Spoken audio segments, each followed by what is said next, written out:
morning, good afternoon, good evening. This is Skip from BK, host of Dreams Money Can Buy. This is season 3. And in the building today is, trying to be genuine because I don't even think about this, but I think I use the word legend a lot, right? But I don't want to gas it up too much. I don't want him to feel like it's too heavy on his shoulders. But he is integral to me of like highlighting a lot of creatives in different fields, in different industries when it comes to Lifestyle NYC, when it comes to his work, when it comes to not only his literary, when it comes to the written transcriptions. The man has videos now. He has visuals. He has joined us in the college, bro. Like, so I want you guys warm welcome to Chris Jamel. We're not using his full name. Y'all need to track him down, but he goes by Chris Jamel on social media. That's what we gonna call him. Chris Jamel. How you feeling, bro? My man, how you doing, Skip? I have to move the mic up a little bit because this guy trying to be like Barry White and shit. My voice, man. There's no Jones. He's like, I'm trying to be sexy for the ladies that listen to the podcast. But no, it's been a long time coming. Like, you were early part on the list of like people I wanted to, because it's like, you and I do similar things, but we do it in different ways. And how you built your teams and how you've done things is important.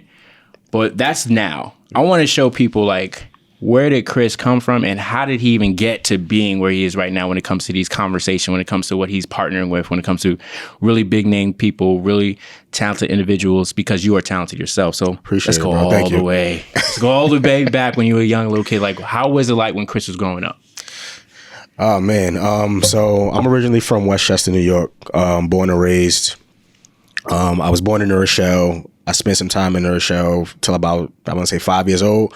Ended up moving to Jersey for a couple years, spent some time there with my dad. And then when I ended up coming back to New York, my mom and my dad were in this whole custody battle situation. And when I ended up coming back to New York, I ended up living in Mount Vernon. Okay. So living in Mount Vernon was it was an interesting life because Mount Vernon is only 4 square miles. You can get from one end of Mount Vernon to the next walking in like 20 minutes. Wow. Okay. It's literally that small.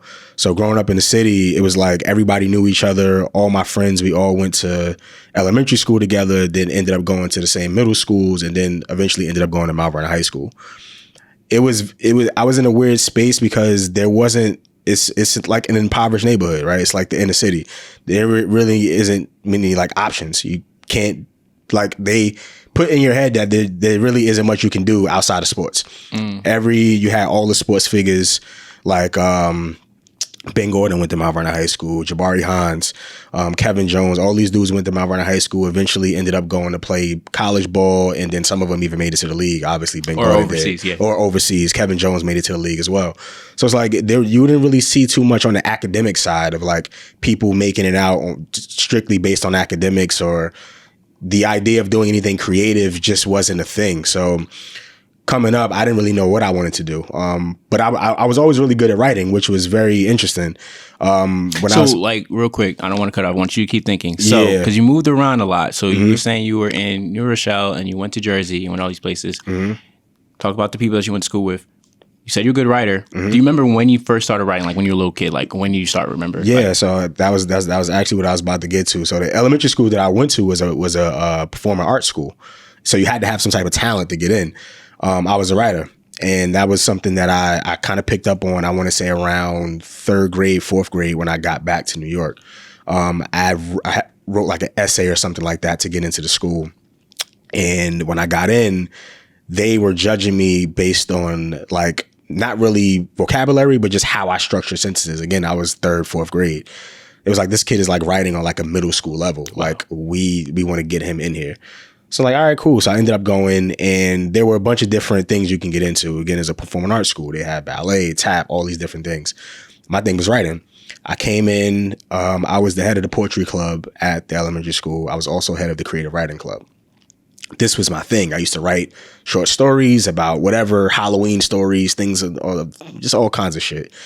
And that was like my thing. So when I was upon graduation, they gave me a certificate for like poetry writing, creative writing, all these things. So I'm in my head, I'm like, this is going to be my career path. Lo and behold, I get to middle school, and that's when I get into sports. So sports was my thing, and writing just became kind of secondary. Exactly. And I was a great football player. I thought I was going to go on to play football, but obviously that didn't happen. What position did you play? So I was halfback, and I was also a slot receiver. I wasn't that tall, but I was fast. So I played slot receiver. Okay, so you were like mostly on offense. You didn't have to do like those because I played like football for like 2 seconds. So I know when they had you in like camp and stuff like that, there was like an offensive position that you had and a defensive position. You didn't have to worry about defense. You weren't like a corner. You weren't like a linebacker. They put me at cornerback because you in high school, and when you playing like JPD's like junior player development league, you play both sides of the ball most of the time. I played cornerback, but I wasn't really that great on defense.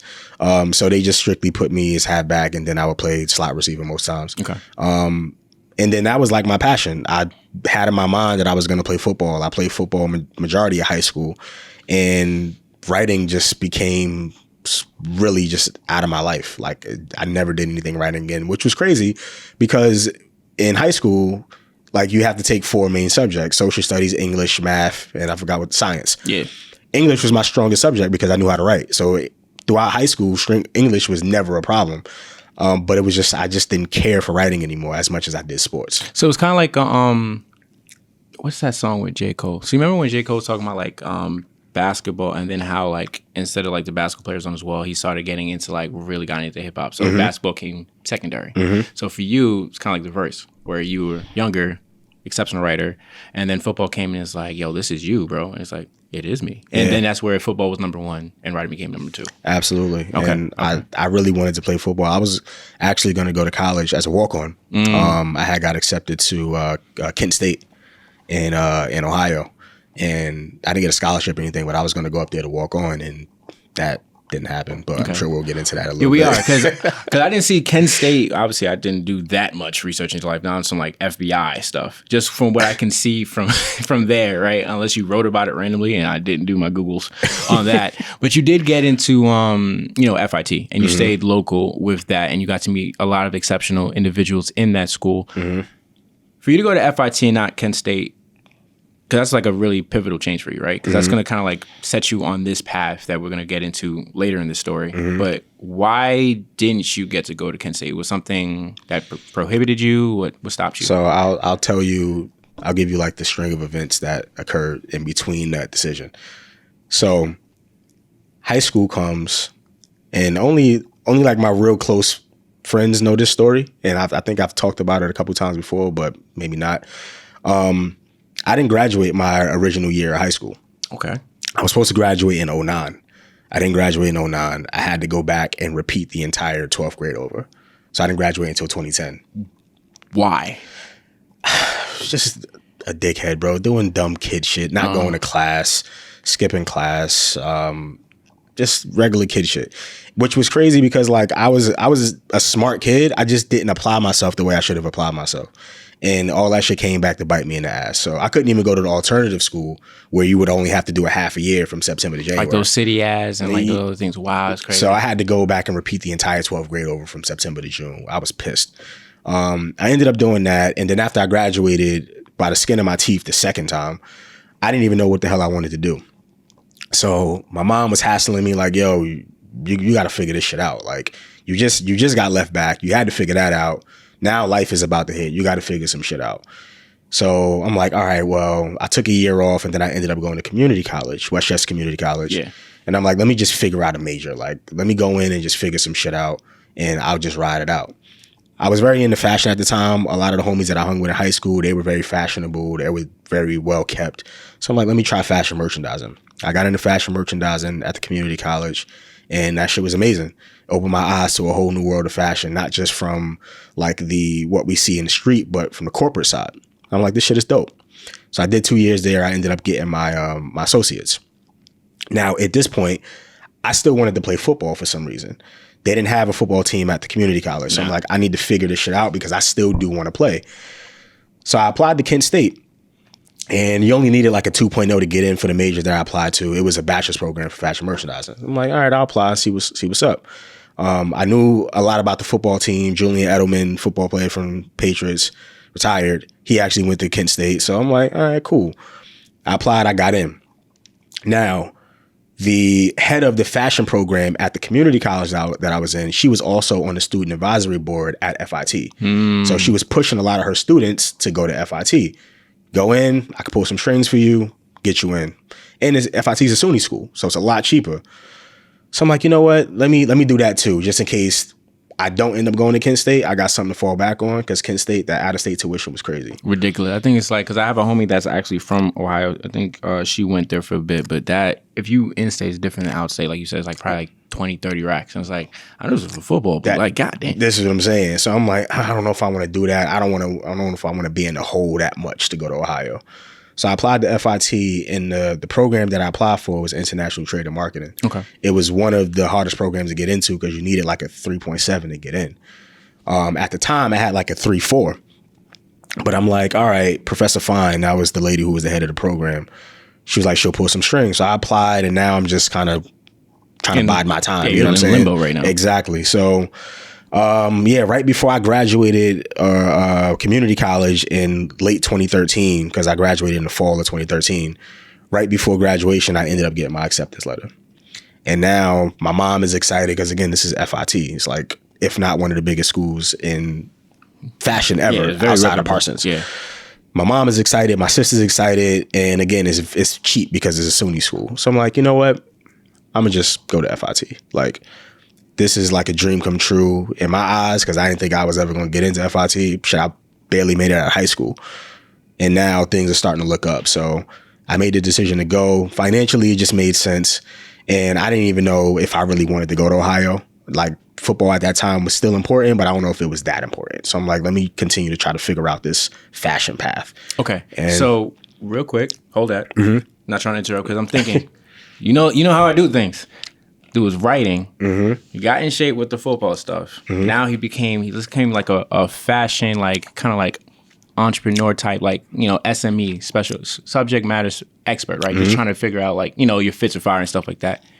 So at this point, you still not writing yet, right? You haven't got into it yet, right? Nah. All right, cool. Because I'm looking forward. Because I'm looking at the stuff that you've been doing. I'll be like, how did he get from here to here? I lived so many different lives before this shit. We gonna talk about it. Like when I looked at it, like I didn't even know he did some of these things. Like when you're looking at someone's kind of like thing, and that's why I love doing these interviews. Like I want y'all to like actually remember like the journey you have right now. This is like when you think back, it's like, son, I really did this. Like, yeah, you did this, bro. Like I'm looking at this, like, all right, cool. You worked in these spots, and you work in these spots. And then you worked at these spots. So, not to interrupt you, let's get back into it, the fashion thing. So, you're finishing up FIT and you started working for different corporations. Like, how does that work with that transition from leaving? Well, you just got into FIT, so let me not bypass it because you meet a lot of dope people in FIT. Absolutely. Let's talk about how going to FIT was for you in the city and stuff like that.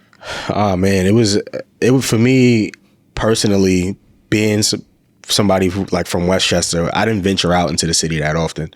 I think probably around the time when I got into community college, me and my homies used to make trips into the city because that was around the time we were getting like refund checks and shit. And we would go down to Soho and go crazy with the refund checks. So that was like the furthest I really ever been to the city. But now I'm in FIT and I decided to stay on campus. I'm like, I really want to experience this campus life. Granted, I'm only an hour away from the crib, but let me experience this campus life. And that shit was amazing. Like it was super dope. I met a lot of my great friends there. Some of them, Trinity and Deandra, like they're two of my closest friends. I met them in FIT. And it just opened my eyes to a different world because a great majority of the student body at FIT were international students. And crazy enough, the major that I was in, a lot of my classes, I was the only male in the class.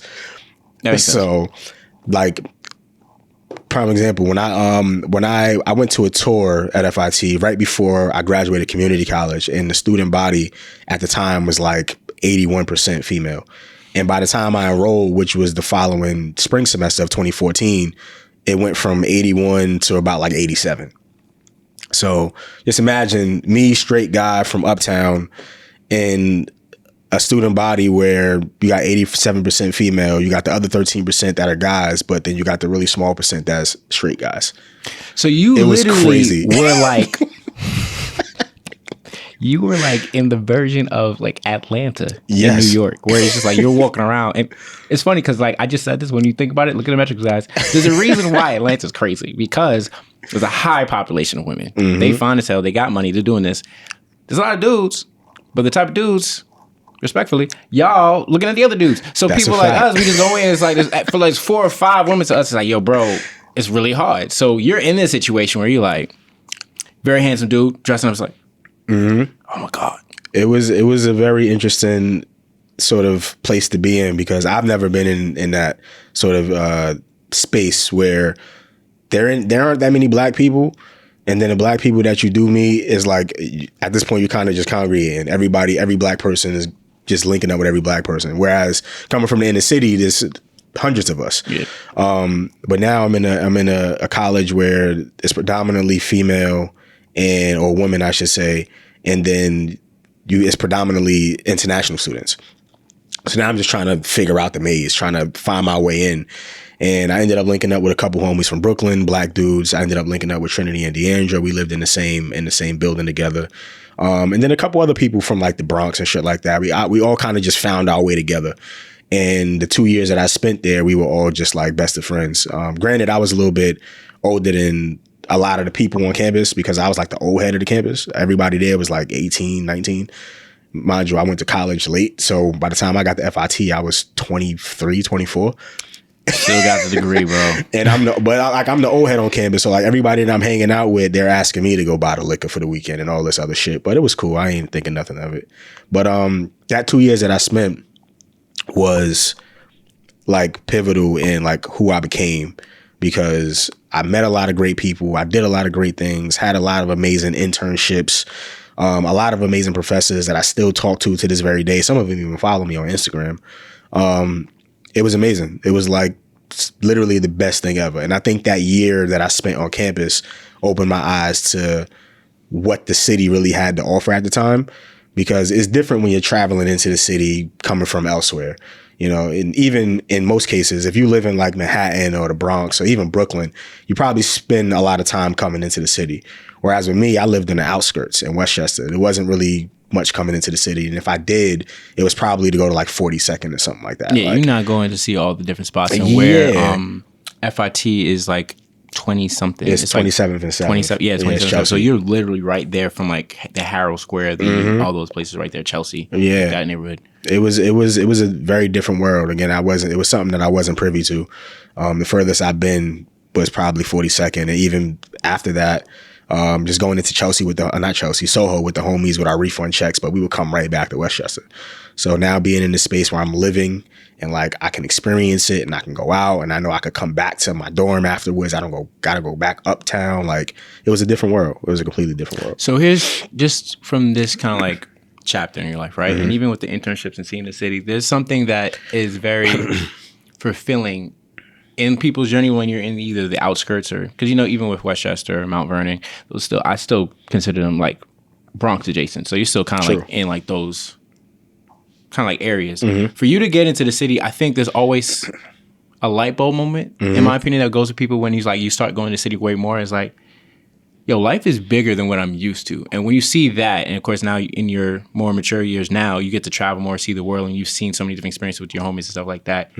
Is there something in your mind where you're like, in this school, you've seen these international people, so you know the world will be bigger. These people deciding to come all the way to New York to study with us. Yo, do the dreams start getting bigger now? Because you still haven't started writing it, and I'm looking forward to when that comes back in, because like it's like a full circle moment when everything, just all the experiences come into this moment where it's like you're on. Yeah, what's happening with these internships? Like, let's talk about the internships and talk about how seeing these people really elevates your level of thinking for your life right now. Sure. So, first part you brought up was just being in this college now where you have predominantly not only women student body, but a lot of them are international students. It let me know, one, how big FIT is. Because you got, like, from a name standpoint, a brand standpoint, you got students coming from Japan to come to FIT. Like, you got students coming from fucking France and all of these places just to come to FIT. It lets you know, like, how, like, big of a brand this school is. And that let me know, well, damn, like, if people are coming out here just to go to school from a whole nother country, like, I can only imagine, like, how they must view the world.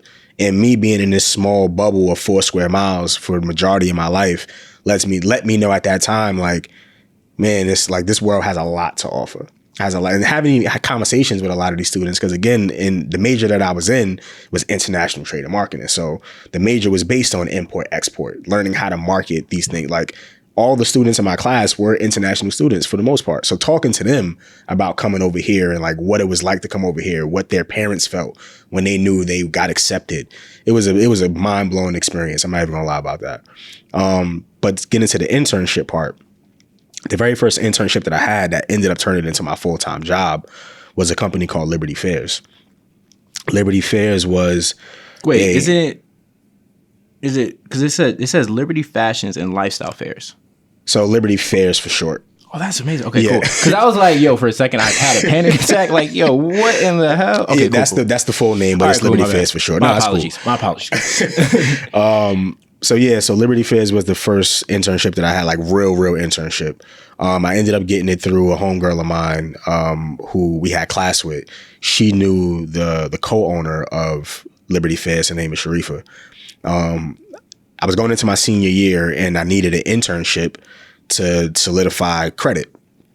So I'm like, all right, well, I'll find something. FIT has a database where you can go in there and apply for an internship if you're a senior. I applied. I ended up getting in. I met Sharifa. Sharifa was like, yeah, I know such and such as well. We're homegirls, whatever. And they pulled me right in. Now, I did a year of that, my entire senior year, fall and then spring. And it was the best thing ever because I'm not sure if the people out there listening are familiar with like trade shows, but you get the opportunity to work with all of these different brands. And Liberty Fairs is a menswear trade show. So all the brands that we worked with were menswear based. We had like Diesel, we had Shot NYC, the bomber, the jacket company. We worked with Adidas. We did Diadora, Asics, all of these different brands that predominantly hold male clothing, or not predominantly, but for the most part, yeah. And then we would do shows in New York, 2 shows in New York every year. And then we would do 2 shows in Vegas and they would pay for everything. We would stay at the best hotel in Vegas. We would get stipends to eat and then we would get paid to actually work the shows. It was like an amazing experience. And that was also an eye opener for me as well because I'd never been to Vegas before. So wait, real quick, hold it. Do you remember the convention center in Vegas that you went to? So it was Sands Expo. All right, cool. Mm-hmm. So I've also been to Vegas for like my job that you guys will never know about. But going to Vegas, and I can't wait to like let Chris, because I don't like interrupting our guests. I just want to give like a quick sidebar. As a black person and everything's paid for, it's a different experience. Like that's a fact. I want you guys to hear what Chris is about to talk about because when I went, I was amazed. So I cannot wait to hear you because you're just in a very amazing center. So continue. When I was told that was going to be the case, because how it went was I did the first 4 months, which was the first half of my senior year, September to December. I did that, and then they had to figure out, there were so many interns at the time that they had to figure out who they were going to get to bring to Vegas. So now you're kind of competing with the people in your internship. And then January comes around, and then you work the show in January in New York. Every intern works that show. And they're still figuring out the names of who they're going to bring to Vegas. So at this point, I don't even know if it's paid for. I don't know if we have to pay for anything. Like, I'm not even sure what's happening right now. After the New York show, they sent out email a list of the people who they're bringing to Vegas. And I saw my name on that list. I'm like, oh, this is fire. Because at this time, I don't even know if I've even been on a plane before. Oh, this is your first? That is, okay, bro, that's fire. Never been on a plane. I think that Vegas trip was the first time I've been on a plane. I think that Vegas trip might have been the first time I've been out to the West Coast. And everything was paid for. The flight, hotel was paid for. Again, they gave us like $1,000 stipend for that week just for our pockets to spend outside of the shows. And then we actually got paid to work the shows. So you ain't really spend no money at all. And you land there and it's like, again, just seeing the Vegas Strip on TV and movies and shit like that, I never envisioned that until I got there. Like, yo, this shit is real. Like, people think this New York is a city that never sleeps. No, Vegas is the city that never sleeps. Like, for real. Never.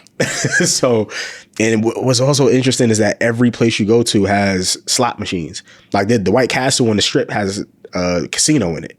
It's like, yo, what the fuck? You don't even think about this shit, but is the city built for you to lose, guys? That's a fact. 1,000%. But again, as somebody who has never been on a plane before, as far as my knowledge, never been to the West Coast before, always wanted to like knock Vegas off my bucket list, and it turned into a reality at that moment. It was like, okay, like, I think this is where I want to be fashion wise, because I'm in this space with this company. They love me. They fuck with me. My manager at the time was super dope. Sharifa, she's a black woman. Like, she was holding it down. Like, yeah, this is where I want to be. And I rode that probably for like the next, I want to say 8 or 9 months.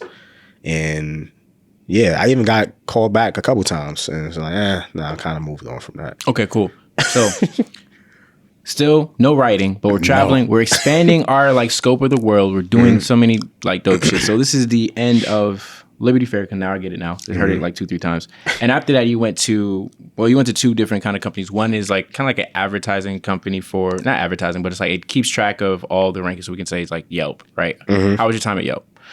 Because this is when you kind of have to learn different skills. Well, so backtrack a little bit. So I started Yelp in 2017. Oh, snap. Okay. I started Yelp in 2017. I started writing towards the end of my time at Liberty Fairs. Start there. Let's start right there. I need to know, how does it come back into your life? All right. So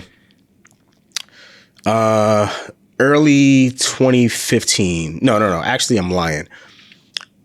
Late 2014, going into my second semester at FIT.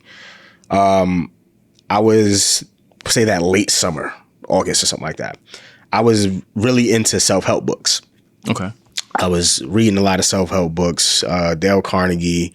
I probably read, what's that shit called? Rich Dad, Poor Dad. Like, it was something else. How to Think and Grow Rich. You ever heard that book before? I read that book. That's in like my list of books I have to read too. I read that book a couple of times throughout this span of the summer after my first semester. I was broke. I was unemployed. I was depressed. And I was trying to find something that would like get me out of this weird headspace. And one of my homies, his name is Ant. He still is very into like self-help and just like motivating yourself, things of that nature. And he suggested these books. He was like, bro, I know you're in a weird space right now.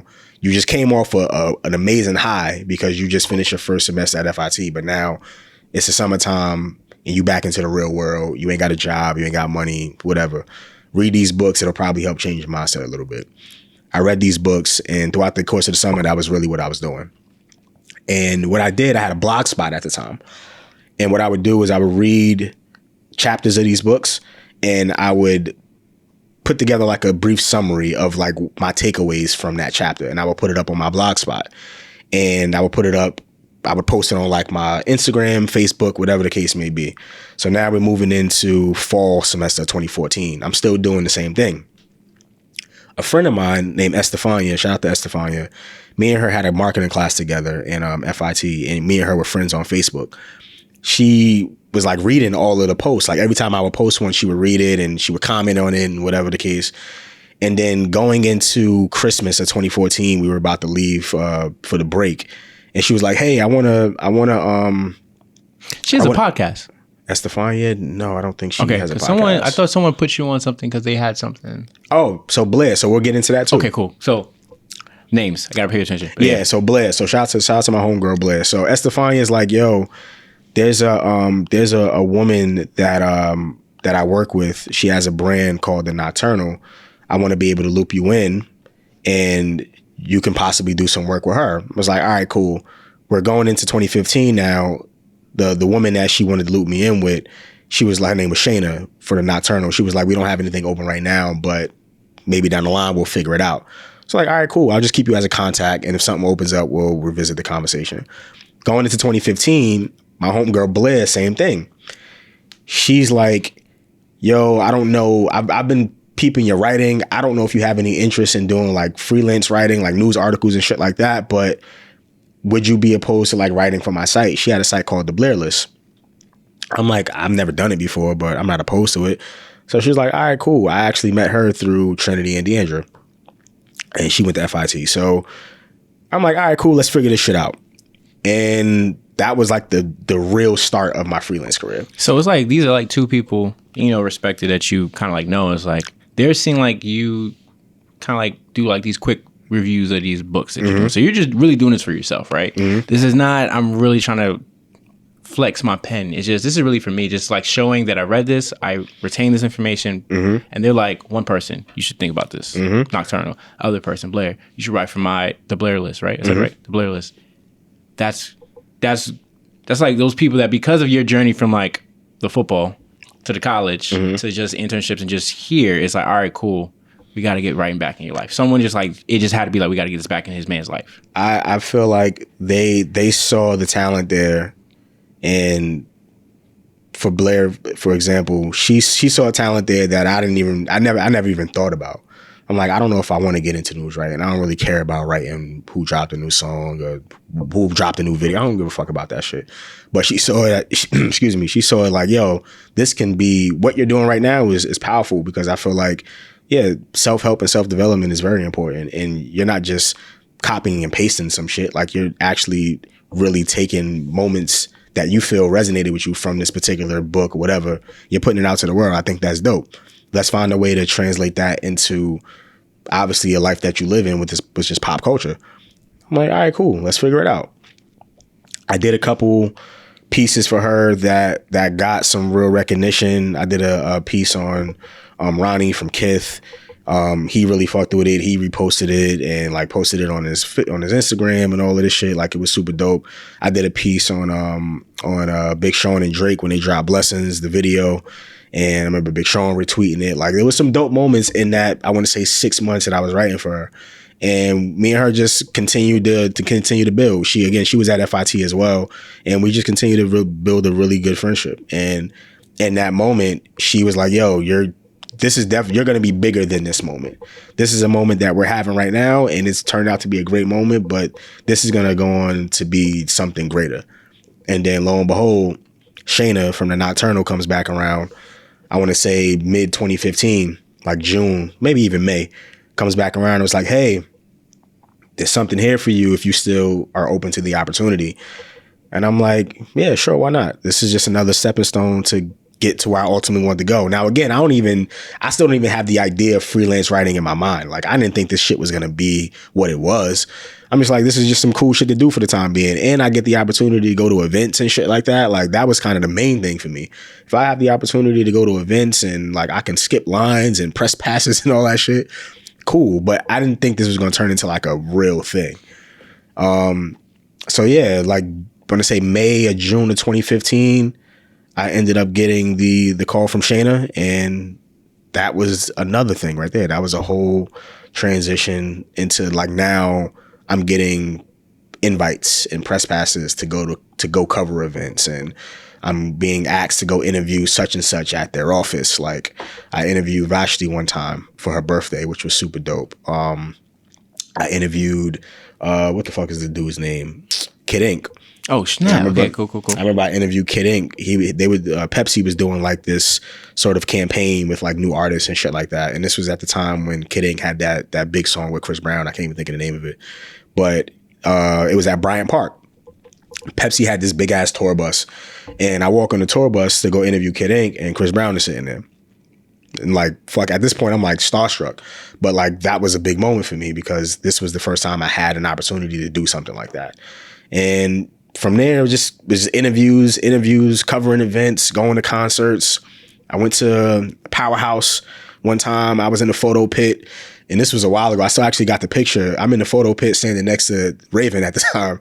Raven is still doing her thing in photography. This was 2015. I got a picture of me and her, and obviously she's transcended and done amazing things since then. But this is when I wanted to get in photography too. That's a whole nother piece of that puzzle. It's still important though, just because of like everything that we do. And I think this is like something like what I think is pretty cool. And like when you're kind of like revisiting things, I love your self-awareness where you'll notice like when you're kind of like reflecting on these moments, like, even with Blair, what she said, which I think is really key to someone, not really a mentor, but someone giving you a space to create, right?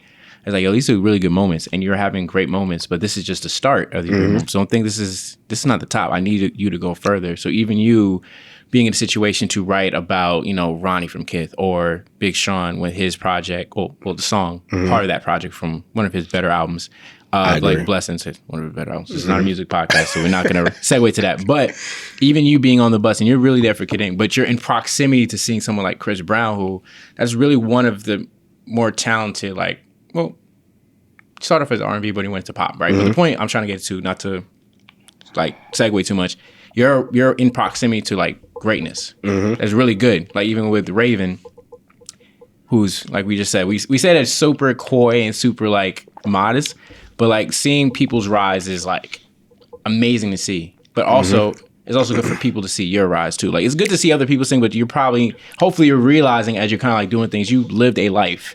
And even getting to this point of like, remember, as a kid, when you were writing, you were head of like the poetry club, right? You were head of like, I think was it creative writing? Like you were like a kid, you were doing that.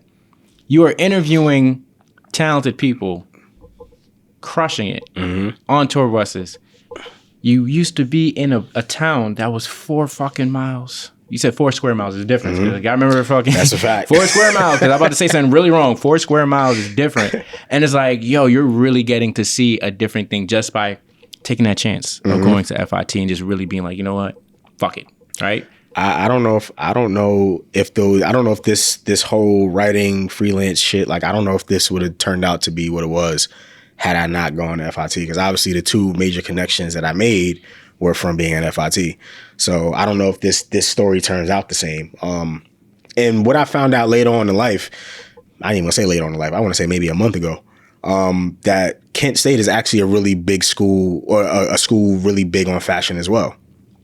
I've never guessed that before. Also going to say that same homegirl, she probably watched it because I met her. Actually, how do I know people from Ohio? I met her because like my Tumblr days when I was being mixy, but she went to that school because she wanted to get into fashion. So when you said that, I was like, yo, she does great designs, and I don't even know what she does now. She just flies and makes money. So I'll be like jealous. But I had no clue. I literally just found this out maybe, I don't know, a month and a half ago, that Kent State is a really big school on fashion as well. Obviously outside of the main ones, FIT, Parsons, things like that. But Kent State is really big on fashion.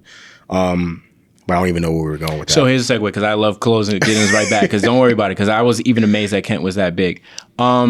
The whole point of like being at the right place in your life to be there for opportunities, right? So you're saying if you had went to Kent State, would you have been in the same trajectory? Probably not, because certain people that you met in FIT pushed you into this way, where it's like, all right, cool. Even if you were a freelance writer in Ohio, it's different. You're not really getting to how would you have an opportunity to interview like Kid In? How would you get any type of notoriety to even be in these places, or even get to stand next to Raven in like the pit, right? That's a fact. Those are things where it's like, this is the reason why people move to other cities. That's why they go to like the LAs, the Atlantas, the Miamis, the New York Cities, because being here is like, not just because you're here, you're going to be great, but it's like, what do you do with these opportunities? And you've maximized every opportunity you had. So that's why we kind of segued back to that. No, that's a fact. I think, and that was something that even you talk about that didn't come to me until later either. Just the idea of maximizing the opportunity when you have it in front of you. Now, granted, every opportunity isn't a great opportunity. You shouldn't jump on every opportunity. But the opportunities that were presented to me that I felt would be beneficial to me taking the next step in the freelance world, I jumped on it. And even not even from like a personal standpoint, or not an in-person standpoint, but even on like social media, which I'm sure we'll get into as well. A lot of my opportunities that came about after the Nocturnal came through connections I made off social media. So in those beginning stages, and even till now, I tried the best to maximize whatever came my way. And I think now it's become more clear that certain opportunities, it's okay to say no to. Yeah. It's okay to just say, I'm going to pass on this for now. If this happens to come back up, maybe that's a sign that I should think about it. But at that time, like I felt like I was taking a lot of opportunities, and thank God it panned out, because those opportunities helped me get to that next level. Yeah, so we're probably gonna like touch into those. I do want to say, so how long were you working at the Nocturnal? Because I do have that to the side. I didn't know like the trajectory of when you kind of did it, because I see like from like Liberty Fairs, and then you kind of jump into like Yelp and other projects. I'm kind of going in chronological order for like a reason. But like, how long were you at the Nocturnal? I started when probably like around May or June of 2015, and I think I stopped somewhere around 2016, maybe like early 2016, somewhere around maybe like March or something like that. So you did it for like 9-ish kind of like months, 8 to 9 months. 8 to 9 months, yeah. Because what happened was going into 2015, or going into 2016, excuse me, I ended up getting an opportunity to write for Hot 97 and Ebro's, an Ebro site. So Ebro had a site. I'm not sure if you knew about it. He had a site that was like an extension of Hot 97 called Blame Ebro. And it was his own site, and it was very similar to like every other site, pop culture shit, politics, things like that. And I ended up landing that through Gia Peppers. Gia at the time was one of the managing editors for that site, and she was doing a lot of other work with Hot 97 with like Scotty and all of that. And I reached out to her on Instagram and was like, hey, you know, I'm looking for another opportunity. I see you do some work with Ebro, Hot 97, yada yada yada. Sent over my resume, sent over a couple clips, and we ended up meeting in person down in Columbus Circle. I'll never forget. And she was like, yo, I read over a couple of your pieces, like these are really great, and you know, I think, you know, the team would love to have you. Just want to let you know this is what it's going to be as far as like the expected workload and whatever. And I'm like, all right, cool. This is dope. This is just, again, another notch under the belt. Why not? I'll take it. And yeah, I did that for close to a year. I got invited to the holiday party that they did, that Hot 97 did. I brought my sister with me. My sister's a huge Hot 97 fan. At the time, I got a chance to meet Ebro for the first time in person. I met Rosenberg, Laura Stiles, the whole Hot 97 team. And even a couple of people that I met in the mix that I didn't even know worked for Hot 97. They were there. It was like an amazing sort of realization, that like, all right, like this shit could be something for real. Okay. Even in that time that I was working with the Nocturnal, which at this time I still was, I didn't even have this thought in my head like, this is probably going to turn out to be something dope, but I was like kind of on the fence about it. But when I got to Hot 97 and doing work with Ebro's site, Hot 97 is a staple in New York, staple in the tri-state. You get to do work with them. You're kind of like not solidified, but you're sort of working your way there. You're getting there. Your name is kind of like elevated. Yeah. So it was that, and that felt good because the notoriety for my work started to go up. I was posting a lot more on my social media, a lot more on my work on Twitter, shit like that. And just people started to realize who I was and just the work that I was doing with all of the brands at the time. Because I was still doing work with Blair's brand as well. Like, not as much, but I was still putting shit up for her as well. But you're getting your reps in, right? So yeah, like that was important. Just to like showcase where everyone, if they're paying attention, because there's a lot of information he's throwing at us, right? So remember, he was Nocturnal, Hot 97, still working with Blair.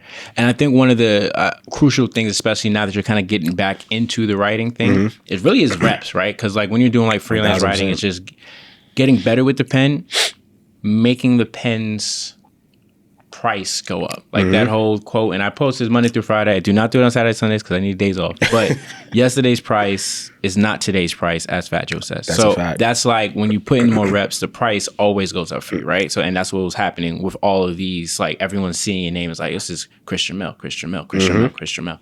It was like, and I also want to give credit to the other, because what I think happens is that like, as a writer, sometimes we get so caught up in the writing and like wanting to get our shit out, wanting to get our reps up, that we lose sight of like reading other people's work and learning from them as well. And I think that was one thing that I had to learn was like, I can write and get all the reps in that I want, but I also want to read how other people are structuring things. And I want to sort of read how other people are referencing articles and shit like that. So even in the time of writing, I always made sure that I read other people's work because I was on a team of writers. So I wanted to make sure if I was putting something up that I can read other people's pieces and we can bounce ideas off each other of like how we can structure this, how we can structure that. I think that was also very instrumental in just like me being able to build myself as a writer at that time, doing daily news articles, because I think there's a lot of energy that goes into that. Like imagine writing 15 articles in the span of like maybe 8 or 9 hours. That's a lot of like brain power that you're using just to put together, you know, maybe a 1,500 word piece. Like that's not easy. That's definitely not easy. So being able to learn from other writers on how to like structure certain things, say certain things, maybe twist certain words, reading other people's pieces and kind of figuring out like, all right, this is pretty dope. Maybe I can kind of go with this flow, go with this structure. That shit was super dope. And I learned a lot of that at Hot 97 because Gia was a writer as well at Hot 97. And she was putting up pieces. So reading from her, and I don't know if you know Marissa Mendez. Yeah. So Marissa, her and Gia were the managing editors. So she was even putting up some pieces. And like these were people that I looked to in that space. Like I didn't really start learning about everybody else until later on. But those two were like the two that I looked to in that space. And it was like, all right, like this shit is dope that not only are they overseeing everybody, but they're contributing pieces too. So now I can read some of their pieces and kind of take it for myself and use it how I want to use it. I think it's important, especially as we see kind of like the growth in, how do I say this correctly? Like the creative industry. I really hate using the word creative because everyone does something that they make. So I'm just gonna stick with it. I can't think of a word on the spot right now that sounds better, but it's like as someone that I've been in the city. I've been like listening to podcasts, going to events and seeing people's growth, like seeing, Gia Peppers is a very strong personality. And what I mean by that, not like she's a strong personality that way, but solid interviewer, solid for like hosting events, being in front of the camera, like helping behind the scenes, behind the camera. Like even for Marissa, I know she, I don't remember where she works now, but she has her own podcast. She works in other things. Like writing is connected to everything. And once people understand you can't run from it, like the stronger you are good at writing, it leads to being better at other things. Whether it's, 100%. We'll get into it with your own kind of like platform and your own team, which has phenomenal writers on that too. But also for you to lead that team, you also have to build your own vision. The only way to build a vision is to be on other people's team to see their vision. And then you start to formulate things. So before I go into like these other places you got to work in, the Lifestyle NYC, and we're not talking about it yet. It's not even a glimmer in your eye yet, right? Is it? You haven't thought about it yet at all because you're doing these interviews, you're doing these pieces. You haven't even thought about it yet, right? At this point, nah. Yeah. The Lifestyle NYC didn't come about until early 2016. So yeah, that was like when the idea first came to me, and then I started putting it together. But when I first created it, which was early 2016, it was just a sort of like a blog based on like my personal experiences. So prime example, I went to Miami, I want to say March of 2016. And that was my first time in Miami. So I put together like a article about just my experience there, the food and taking pictures. So that was really what the Lifestyle NYC was at the time. And it was just, I wanted to create something that other people can relate to, like, anybody else first time being in Miami. I think I did a piece as well about my first time going to Henny-Palooza and just putting that together. I think it was at Coney Island Walls or some shit like that. I put that together. My first time going there, like, this is dope. Any other first timers could read this and kind of relate to it. But that shit didn't hit the way I thought it would hit. It was just like, kind of just went into the wind after that. So that version, because like it's important, because like as much as you kind of like even did like the hand motion, like that version is very key. That's the Lifestyle NYC version 1.0, right? And because now it's like when we get there, it's probably like 5, 6, or 7, 8, right? Because you need to go through those pains. Like, all right, cool. I thought this was gonna slap. It doesn't really slap right now, so we got to go back to the lab and formulate it, right? Facts. So you're doing this at the same time as doing the Nocturnal, at the same time as writing for the Blair list, at the same time as working with Hot 97. When do you get to the point of like the second version of like the Lifestyle NYC? Like, what is that look like? Because you said this is all happening around the same time, like late 2015, early 2016. When do you kind of go through that evolution from like a Charmander to a Charmeleon? Like, how does that even happen? So just to give you the timeline of like how that version came about, or the version that we're in now. So 2016, I ride out. I'm still in college at the time, mind you. I'm going into my last semester of my senior year. I'm still doing all of these things, writing Hot 97, Blair List, Nocturnal. I'm still trying to figure out ways to continue to brand the Lifestyle NYC, how I want it to brand it. And graduation comes around May 2016. I graduate and an opportunity comes about to do work with, now I'm doing work with Revolt. So Revolt comes about. I reached out to Revolt. You know Erin A. Simon, the gamer? You probably follow her on Twitter. I probably do. She's a huge gamer. She's like a part of like that esports world. Wait, okay. I remember. You know what I'm talking about? Yeah, I know what you're talking about. So she was a editor at Revolve at the time. I followed her on social media. I reached out to her a couple times via DMs. Never got back to me. She eventually got back to me. It was like, yeah, I can plug you in with. I think her name was. I can't even remember her name right now. But she was like the one who would bring new writers on. Plug me in with her. I ended up getting an opportunity to write for them. She was just like, send me over anything that you think Revolt would cover. So now you got to kind of go through this trial piece. I created it. I sent it to her. She was like, nah, we're going to pass. So I'm like, damn. I was kind of like fucked up at the moment because I'm thinking this is about to be a good opportunity. I go back to the drawing board about 2 months later. Right now, we're probably, I don't know, maybe like July of 2016. I create another piece. I sent it to her and she was like, cool. This is the price for this piece. Bring us some more. I'm like, bet. So at this time, I get paid from them.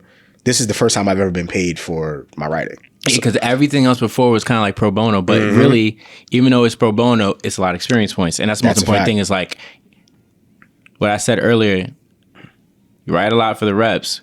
You want to get the pen to have worth every time you drop it. Facts. And now it's starting because now you have a price and you're going on for that price. Absolutely. And that was amazing right there because not only are you on this high now where like you feel like you're getting paid from your work. You don't even feel like work at this point because I truly do enjoy it, but you're getting paid from it. But at this time you could they were allowing me to set my own price because of the experience I came in with, which I never even experienced that before. Yeah, that's crazy. So I came in, I did that piece. I think the piece I did was the very first piece I did for Revolt. I think it was a DJ Khaled piece. DJ Khaled had just had, I think it was Assad he had just had, and he posted, a Snapchat video or some shit like that, and I posted that, and I sent it to him, and he was like, "Yeah, this is dope. Let's take it."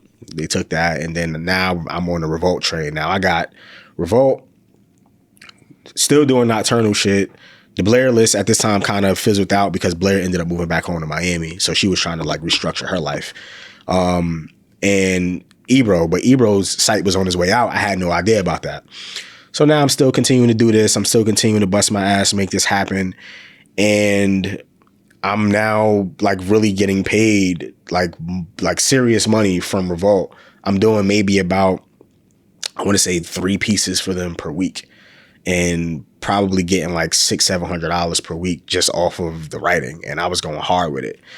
So I'm doing all of this and I'm still trying to figure out a way to continue to brand the Lifestyle NYC. I don't really know how I want to brand it. Still in the back, still formulating in the lab. It's not really hitting for me right now, like what I want to do with it. And I'm just like, man, I don't know like how this is going to work out.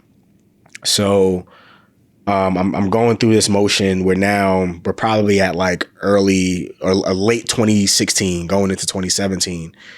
And an opportunity now comes to write for XXL. Okay. So I'm like, oh shit. This is like the top of the ladder at this point. Like as far as like hip hop journalism.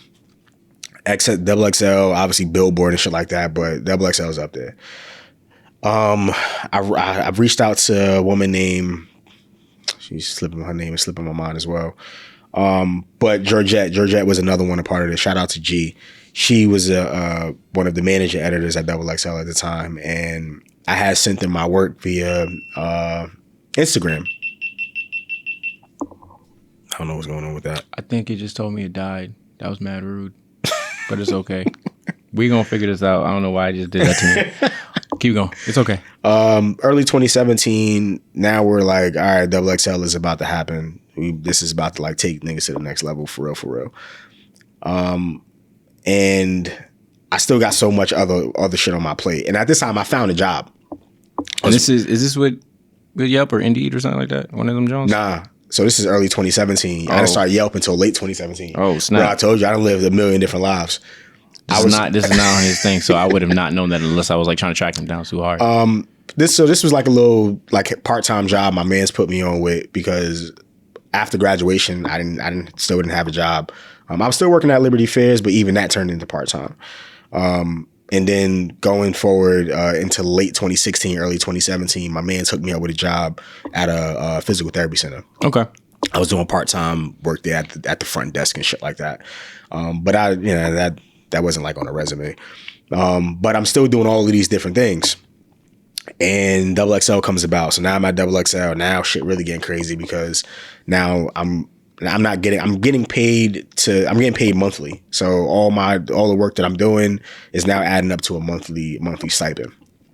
And I'm doing all of this shit, and like shit is really like popping off now. Like this is about to be a thing. And so are you doing XL and Revolt at the same time? Yes. I'm doing all of these different platforms. Okay, so the great thing about that, about writing for all these different platforms, is that with Double XL was more structured. So Double XL, every single day, your name would be on a Google Doc, and it would be a bunch of stories there that they would want you to write and put up before the end of the day. So you really didn't have much free will on what you was able to write. Whereas with publications like Revolt and all of this shit, like I'm much more of a freelancer. So I can pitch a story, and if they don't like it, then I can send it over here and at Ebro site, and I can get whatever for it. So that was the great thing about that. But now I'm going through the process with Revolt with Double XL, and Double XL is like really panning out. And then like 4 months into it, they fire me. So I'm like, backtrack. So they fire you, or they let you go? Let me go, I guess you can say. Is a distinguished. I mean, the difference is when it's like, yo, you're fired, or yo, we had to let you go. It was like, yeah, we had to let you go. Yeah, because I was like, I'm gonna let you know, very transparent, guys.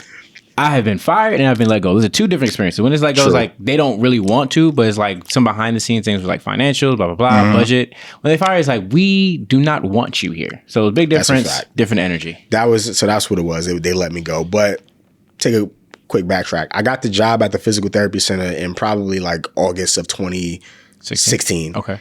And I'm doing all this writing. I land the job at Double XL probably around, I want to say, February.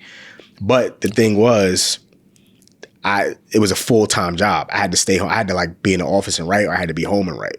So I'm like, there's no way I could do this and work the job that I have. Like, I have to figure it out. But obviously the writing shit was what I wanted to do. So I ended up leaving the physical therapy center, which was like guaranteed money that I had to do nothing for, and went to Double XL. And then like 3 months down the line, they ended up firing me. So now I'm back jobless and trying to figure it out. That summer of 2017, I'm still writing for Revolt, and Ebro's site is now done. Nocturnal was finished as well. I started writing for them. Revolt was the only like thing that I had that was putting money in my pocket. And then an opportunity comes to write at Mass Appeal. This was 2017. And writing at Mass Appeal was dope because this was like the first introduction to interviewing for me. There wasn't like daily news articles. It wasn't any of that. Mass Appeal had a segment called Hey, You're Cool, which was essentially highlighting creatives and shit like that. And that's the segment they wanted me to write for. And that came about, I want to say 2017. And that kind of held me down throughout the course of that summer, because now I'm getting paid for these pieces as well as getting paid from Revolt. And then that's what led me to Yelp in September 2017.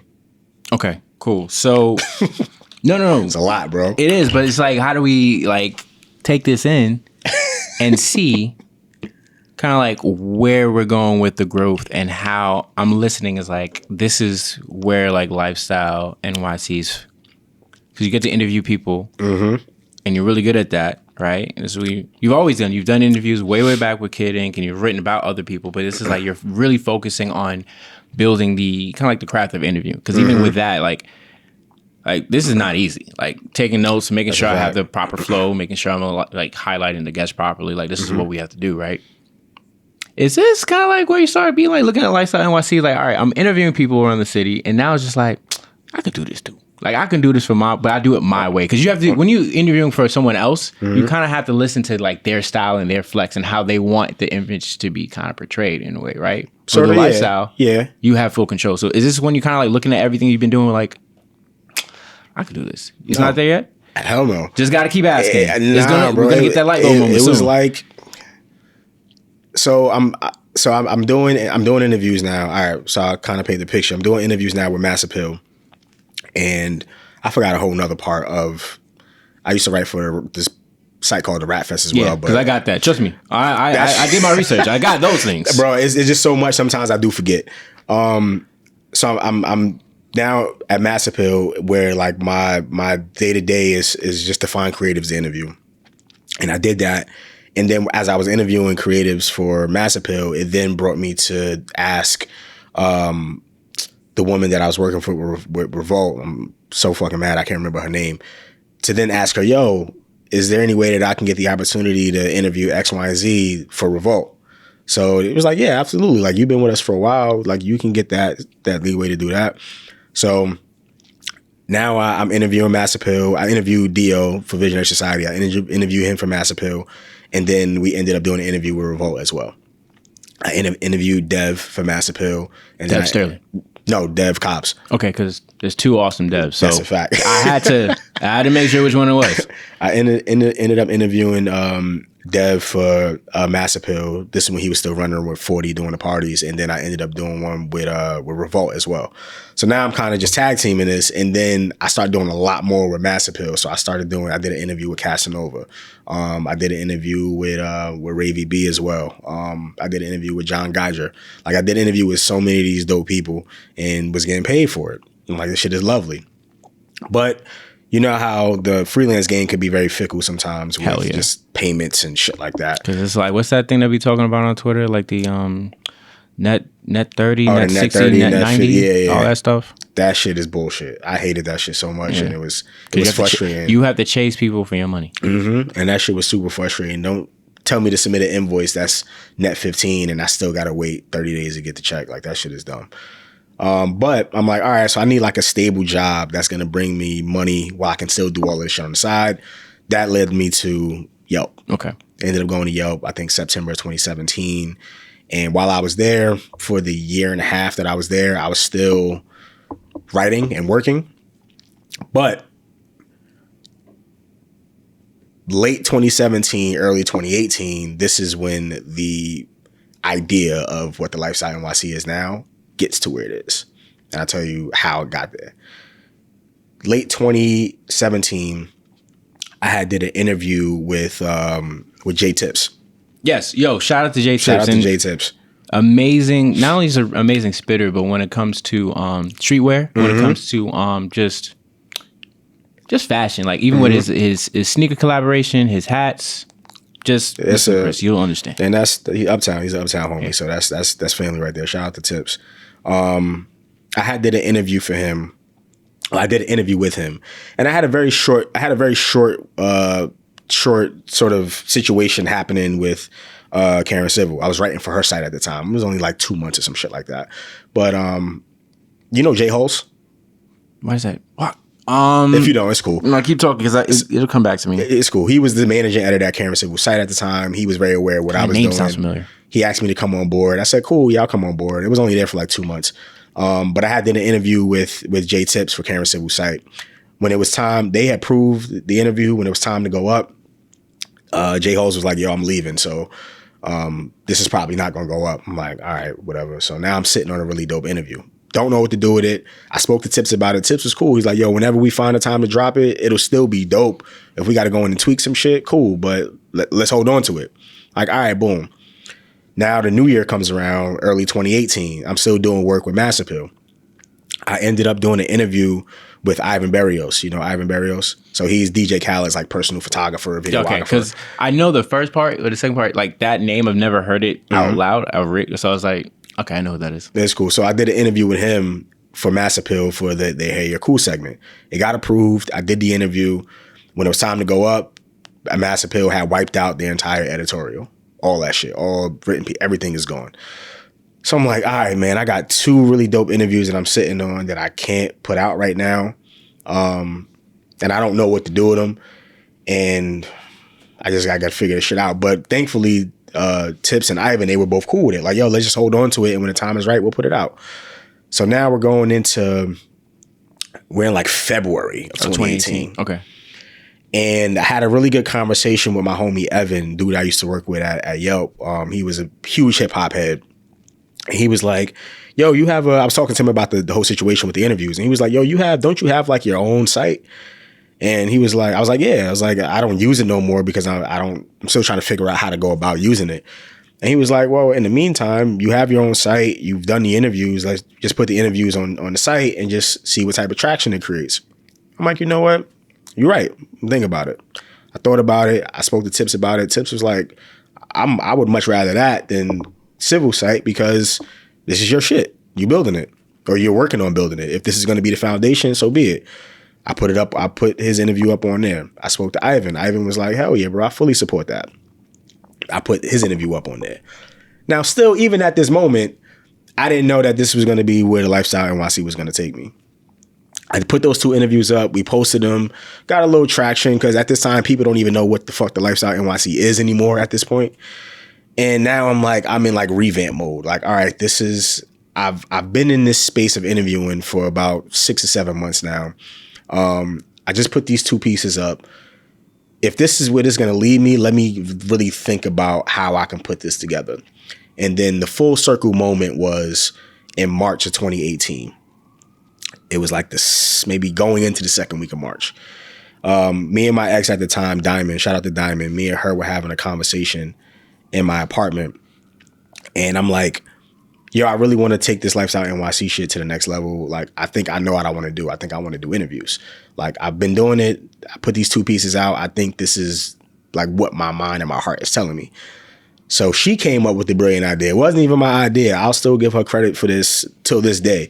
She's like, well, it's March and it's Women's History Month.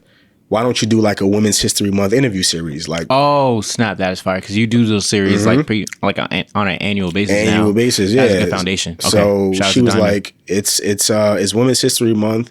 You know a bunch of women that are moving through the industry and shit like that. Like, why don't you use this next like 3 weeks, 2.5 weeks to like connect with all of these people and see how many you can get out before the end of the month? Like, why not? I think it's a good idea.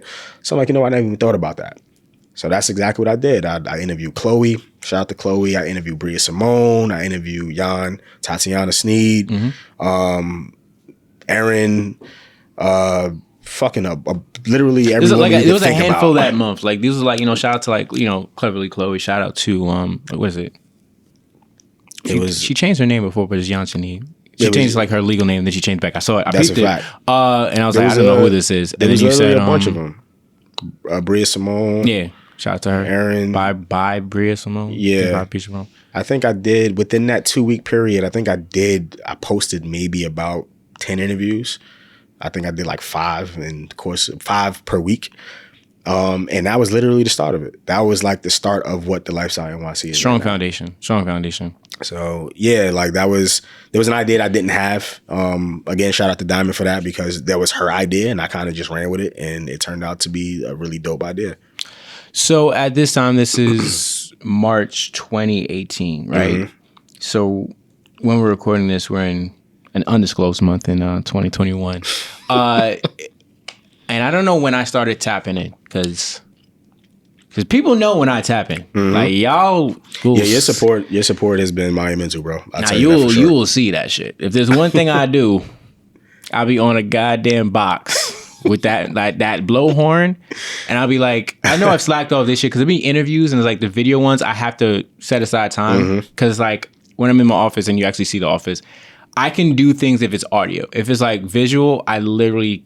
Because I'm always running around the office. So I can have you guys when I'm like doing that, or if you're writing, I can literally put that on the screen and I can write it like on one screen, I can read it and then I can do something. But if it's like visual, it's something like a nuance of visual, you got to kind of pay attention. And I don't like when I don't pay attention because you miss out on like nonverbal cues and like there's a banter that you have. So all your visual ones, I have it like on a play later type thing. That I'm probably going to do during Christmas break because it's going to be lovely. Nobody's going to bother me. Facts. I'm not doing none of my shit. I'm able to do that. But I think for you, what I like about your website, and I've told you this, is like there was a time that I used to do interviews similar to yours, but yours is way better, right? And it's not me just saying it. I don't have the patience to transcribe. I don't have it. And I love the conversation piece. That's why we're doing this podcast. And I love doing the audio and the visual because I love just doing my notes. I talk to you. I make clips. I give y'all clips. We can do that. How do you have the patience to transcribe? Because it's very I think to me, there's an art to that because I don't have the patience. I love how you set aside the pictures, you have the quotes, you have like the dialogue and stuff like that. And that's when I look and it's like, yo, he has it. He has a better formula of what I do. And I'm never doing this shit again.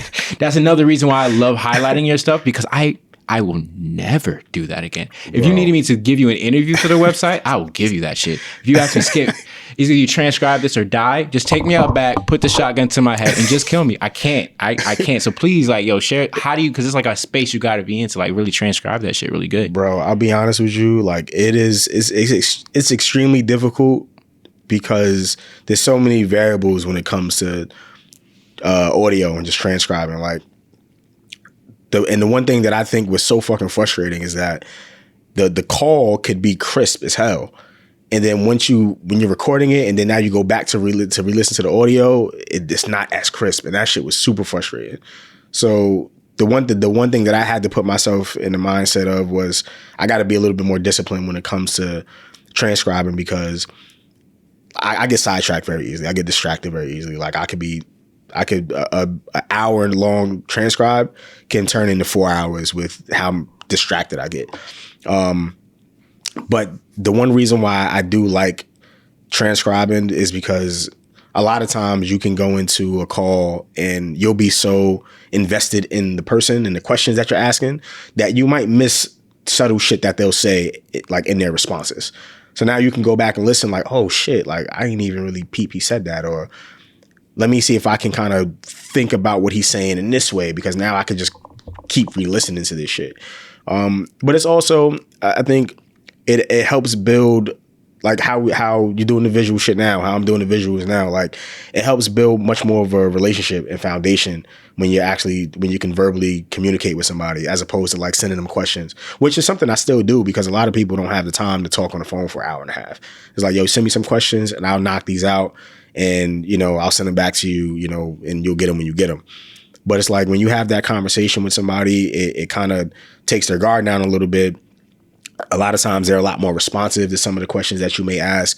And they may even delve into some of their responses. And then that also provides opportunity for you to ask any follow-up questions. You ask a question, they respond, and now you have something else to dig into based on their response. Whereas with an email, you don't really have that luxury. Yeah, it's not really a fluid like back and forth, right? Yeah. And that's why for me, when I look at your pieces and I've pretty much watched like, you get to speak to a lot of people. Like even when you had like that shirt with all the people's names on it, like, we have one person, can't even say who it was, but he was in the building to greet Chris as well, but he's a very private person. But all those conversations that you have with these people, I just think it's the art of interviewing is something that you've been working on, but it's something that you have to be personal, you have to be intentional, and you have to be a safe space because a lot of times, even when I gave you the heads up of like, I just not the rundown of what we're talking about, but I was like, look, I'm not asking crazy questions. This is like coming from a place of love and respect. Like every person that I have here is because I admire you. Like there's things that you guys do. I can't do that shit. That's why I love highlighting. You can't do that shit. I can't. And I know what you're coming from, but it's like, I know where my strengths are and I know my weaknesses. And there's some weaknesses, they gonna stay there, right?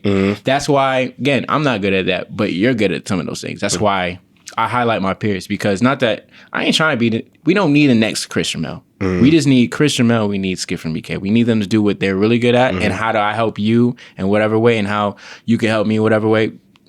That's why I go to you, right? Nah, I feel that. I respect it. I respect my lane. That's why I love your shit. And that's why I always big you up like in front of you, tweet, IG, all that stuff. So I think what I wanted to come through with this, because we're not really at the end of the journey, because there's still more we have to go with, like combing through even because technically right now this is lifestyle. The Lifestyle NYC was level 1 where you talking about stuff like when you talked about Miami and when you talked about going to Henny Palooza, right? So those are the first pieces. Didn't really slap like that. But when it comes to structure and stuff like that, you had the interviews with J Tips and how do you say his name? Ivan Barrios. Ivan. Yeah. I'm that last name. I'm going to get that name. But and then you have all these really accomplished people in the tri-state area and even beyond, right? Now you got the cultivative list of, now you got to show you're rubbing elbows with people that, are your peers in like different industries. Like how are you curating that list of, I need to talk to these people? Like how do you even figure out I need to talk to these people? Because that means you and me had to think similar. And I was like,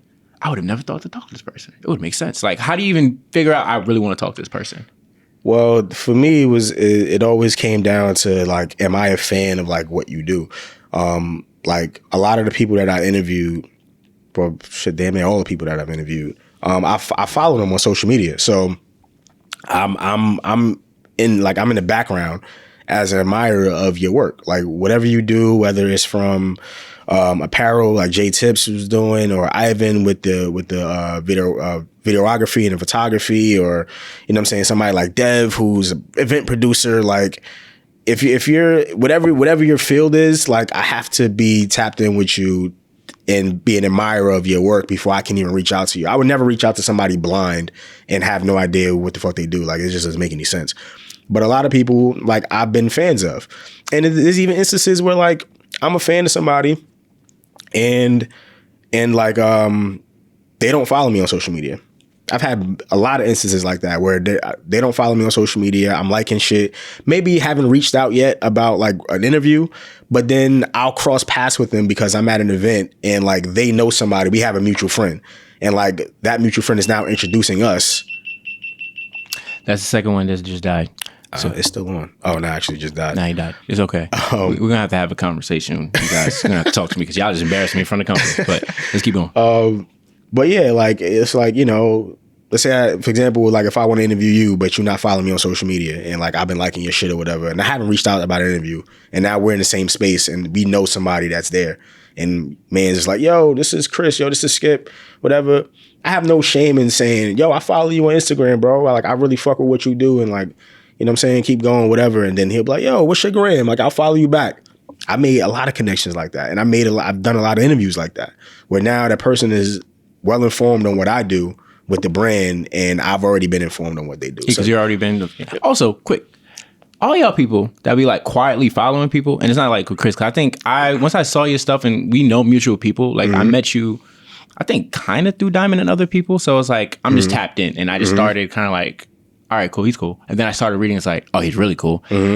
I don't follow people that don't talk to me. There are a lot of people that just follow me and I don't know you exist. So you'll like and retweet something, but if we don't have conversation, I don't know you exist. I don't even know if you follow me. Like, and I think that's the thing that I love about how you move is like, I have no shame in talking to people. Like the type of people that follow me, it's not on some humble brag shit, but I worked hard to get like the curation of like having my timeline be as informative as it is. And also people that want to engage with me because I've had to evolve as a person. Facts. But have no shame. I'm going to shoot as many shots as possible to build connections because I love seeing people grow. And it's like, yo, it's like sometimes you just gotta let people know it's like, yo, you dope. That's a fact. Because if you don't talk to me, and it's like, damn, Skip don't, you should like mad like prissy. I'm not prissy. I don't know you people. And if you don't make yourself known, I can't help you. That's why it's dope with what you're doing with the networking. Because that means I just keep loving, brings full circle, bro. Like, look, from the start, college, networking.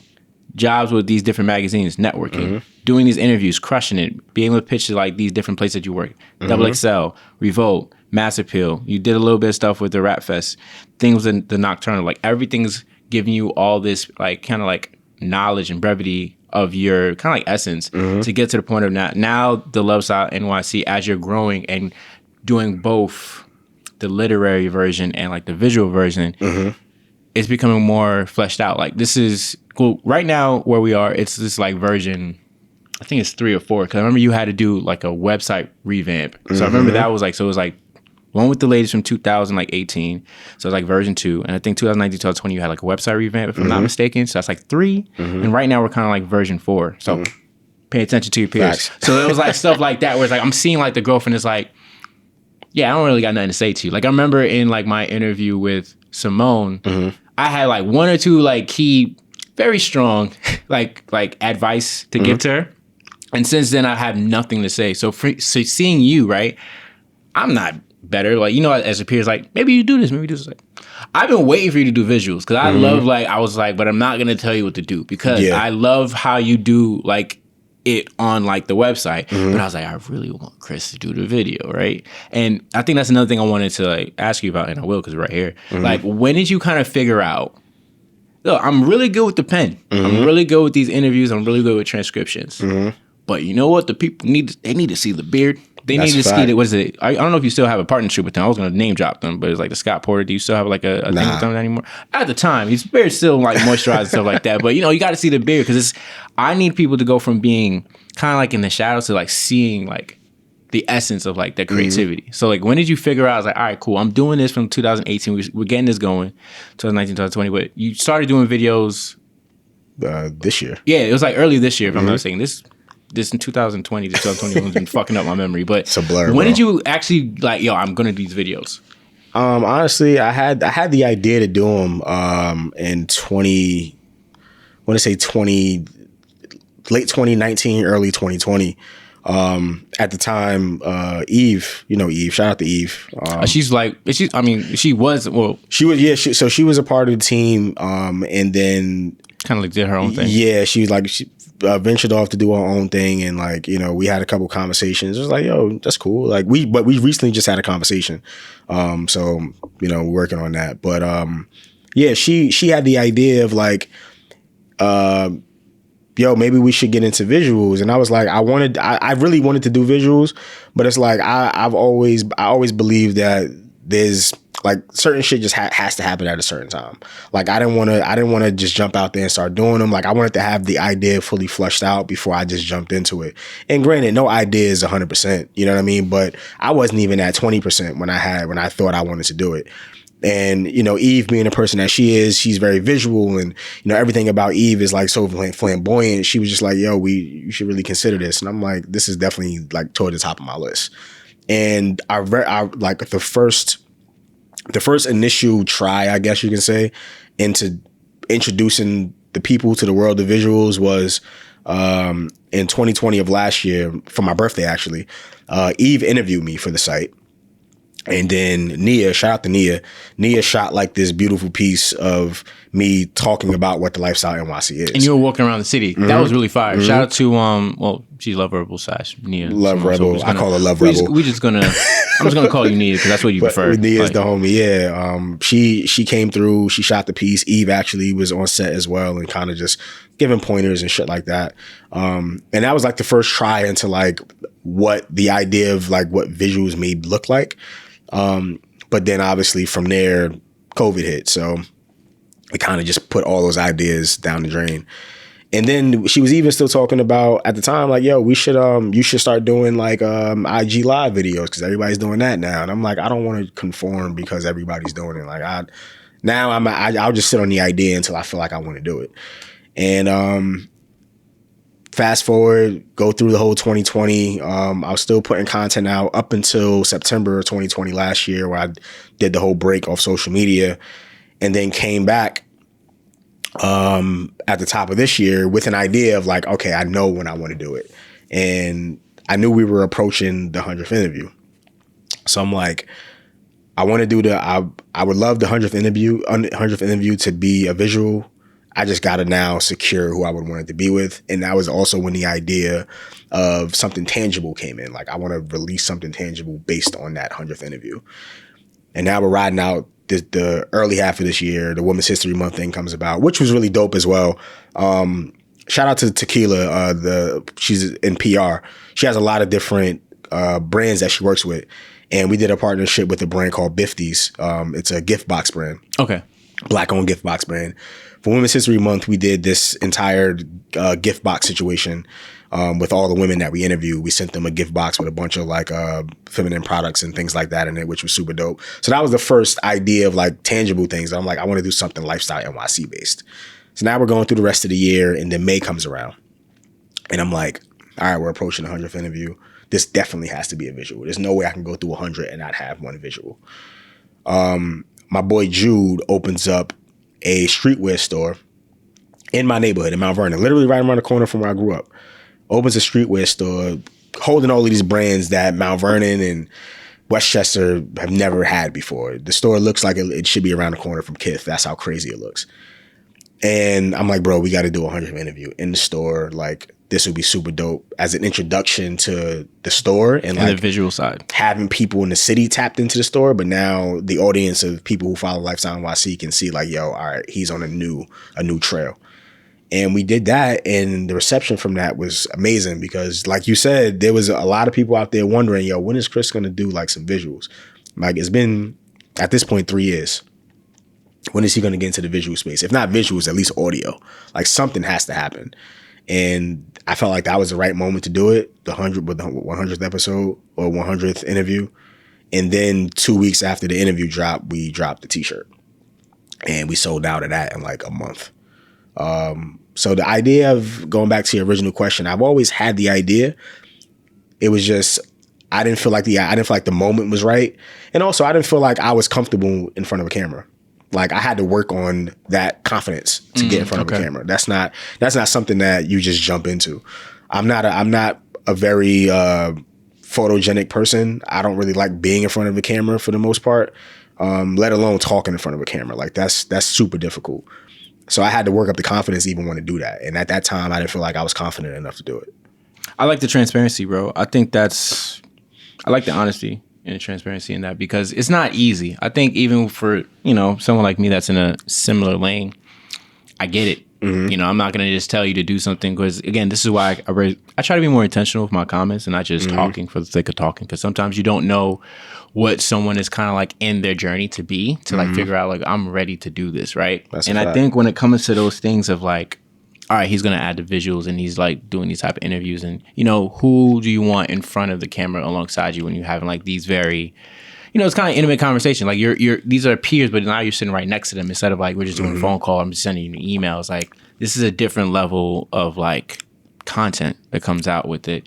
And, of course, that first one that you were partnering with LA, or is it? LA have done all of them. All right, cool. You shot all of them. So shout out to LA. Make sure we shout out, and also if his price is his price. I want you to know that right now. So don't be like, oh snap, I watched this on Skip and I went out to Stay Focused LA, and you got a shout out from like Chris Jamel. Please, on everything, if I get any text message from LaShawn about anything about someone trying to ask for a discount, I will personally fade you. I don't need that man in my phone for nothing. He is set on, my price is my price. His price is his price. And if you ask what his price is, like if you see his production kit and you ever try to throw my name in, I will fade you, bro. Like I can't even afford him right now. Like I'm doing my own thing. I've been doing my own thing. Clearly my freaking employees right here.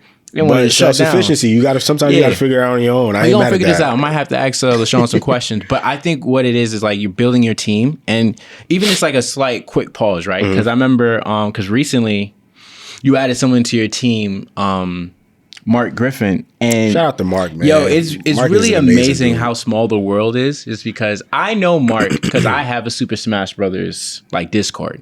He mentioned that in the chat one time. And I was completely thrown off because the way the sentence was going when he said it, I'm like, yo, that niggas was up there causing havoc on the campus. That was about to be. It's a little sus when you say Super Smash Bros. But if you're a gamer and you know that's like since I was like the young kids when you play on an N64, that's where like friendships are like strengthened. Like if you're really nice or you playing that or Madden or stuff like that. So I know him because of like his friend Zaire. He's like, yo, I know this nice dude. He's coming, and he's won some tournaments that I posted, right? So he told me, like, I'm trying to be a writer and stuff like that, blase, blase. So I was like, funny enough, I know these guys. I actually put, I don't know if I put Chris Jamel, but I think I always have in mind to put these people, right?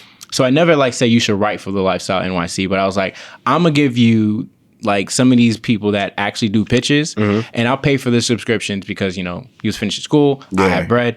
I don't really write like that, but I will invest in you. So that's why we have like a little inside joke that I'm Nick Fury and he's Spider-Man. He loves Spider-Man. So I'll be like, I go out of my way. It's like, if I see anything, I'm going to throw you stuff. So fast forward a couple of months, right?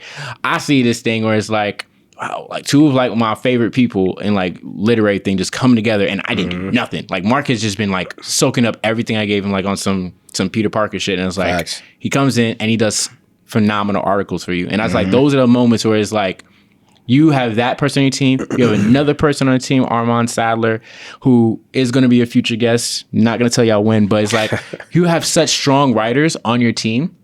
And I think there's a couple more because you had Eve, you had Armand, you have Mark, and I think they're missing one or two more people. There was my homegirl Deanne. Deanne's from Jersey. She used to do some of those things. And she was another one who like started getting into more of her own personalized content creation. So it's like, all right, cool. I'm not mad at it. Like I'm not mad at people eventually wanting to branch off and do their own thing. Like you got to be a selfish ass person to feel away by somebody telling you that. Like, nah, go ahead and do your thing. Like the work that you did for the brand while you were here is forever going to be solidified. It's forever going to exist. if you ever want to revert back to it and use it for something. I had somebody reach out to me about that the other day, an interview that I did, and I know we're getting sidetracked, but an interview that I did with somebody the very first year that I did the Lifestyle NYC hit me and was like, yo, I have an amazing opportunity coming up, and I've never done interviews before. Your site was the first interview that I've done, and I wanted to use that as a reference point for this project that I'm about to do. This interview's 3 years old. It's like, hell yeah, why not? Like, do it. So, yeah, I don't know what was getting with that, but no, it's branch off and do your own thing. Like team building, because I think what I like about it is, and this is something that, not to like say that you're better than me, but there was a time that when I was writing on my website, Cove Output, I was like writing articles, right? And I had a team like 20 people. I had like a team like 20, 30 people. But the thing is, a lot of those people are doing so many other dope things. Like and I'm never mad about it. Like I have Tosin, shout out to Nigerian Scams. He's working for CBS for soccer. He loves soccer, right? So I'd have him like, look, I have the website. I pay for all this stuff. Whatever it is, like y'all write, I'll try to edit it. I'm not as strong with the pen, but I can see if something flow doesn't sound like you. It doesn't fit right. So I have him. I have Mark, shout out to him for the RNC network that Armand's on that too. Yeah, like he has, he was like, I am not a genius. He'll talk about RSPN when it comes to basketball. So he's like, he got out of the more literary and he's using his voice in podcasts. So the whole thing is not just to brag about both of us on team building, but it's like how important it is as we build ourselves, we're setting the stage to build other people so they can go on with their careers, right? And that's something where as I look at you, it's like, managing 20 people is not easy, right? And of course, seeing them growing and having all these articles and doing stuff and like staying on top of people, like I need this, I need this, I need this. But the fulfilling thing is literally every person that's kind of like work with me, like at some point, of course I couldn't pay them, but I just give you the space of I will pay for everything when it comes to that. Just give me the images. I'll make it look pretty. I'll help you do that. Is seeing them go from this, because I used to have that website from like 2014 to 2016, 17, and it's like, let them go. Like I'm just here, Nick Fury, go off. You guys are talented. I want to do that. And they're just doing amazing things. And I can see you as being like a kind of like a J. Cole like type thing with Dreamville, where it's like, you're still doing amazing things. You fostered like an area where people's like, y'all really want to work with, you know, Chris on this. And when it's that time of like, you know, I've been here 2, 3, 4 years. I've done everything I could here. I'm going to go off and do my own thing. But it's always like, you're still part of the home team where it's like, if you ever need to collaborate with something, I'm always come back home and I want to work with Chris again. And I think that's just something that you can't say enough good things about people that have such great intentions, because your reputation is your brand. And I just wanted to give you even more flowers to that. It's great just seeing that, because I've seen it from like, tapping in from like 2018, just like paying attention and then seeing where it's going to go moving forward, even working with LaShawn behind the camera. The team is growing. The costs are going up. So you're going to have more mouths for you plus yourself. But it's just exciting to see what you're going to do with that. I mean, I think the idea, like you mentioned, just about like having a team and people just eventually moving on. It's like at some point in time, people's like, you whatever the situation that you're in runs its course at some point. Like, I don't know if anybody gets into anything saying, yo, this is going to be my life. Like, you spend a couple years here, spend a couple years here, and whenever you feel like this particular time period, whether it's 2 years, 3 years, whatever, has run its course and it served its purpose for however long you did it, then you move on to the next project. If you decide to continue working with this said entity or whatever, then that's your choice. And whoever is like, I don't want to say the overseer, but whoever you're collaborating with on said project is willing to continue to have you around, and which I'm sure they will, then yeah, y'all continue to work together. But like you said, if you decide to break off and do your own thing, this is always going to be family. It's always going to be love. So if you do decide you want to come back or you want to collaborate on a project or whatever the case may be, the door is always going to be open. That same thing I said to Eve. That same thing I said to Deanne as well. Like, yo, whenever y'all decide y'all want to come back on board or collaborate on a project or whatever, then come tap in. That's sort of how like Armand came about on the Lifestyle NYC. Armand he was just like you, a huge supporter of all the interviews. And then Armand one day was just like, yo, he texted me and was like, yo, I've really been enjoying your interviews and I love what you guys have been doing. Just want to give a quick heads up. I don't know if you guys are like thoroughly going through your pieces before you put them out, but I've noticed a couple grammatical errors in this piece, whatever the case may be. And I was just like, bro, you want to be an editor for Lifestyle NYC? He was like, hell yeah, why not? So like in an instance like that, somebody who's been very aware of what's been happening probably didn't expect that to happen. Probably didn't expect to say, yo, we need an editor, bro. I put the opportunity out there and he was like, hell yeah. And we've been tapped in ever since. But obviously he still has other things that he's working on and other things that he's doing. Like he's still freelance for multiple publications, still has a Stay Busy podcast. Like that's a busy man, no pun intended. You know what I'm saying? But Armand he still finds ways to be as a part of this brand as anybody else.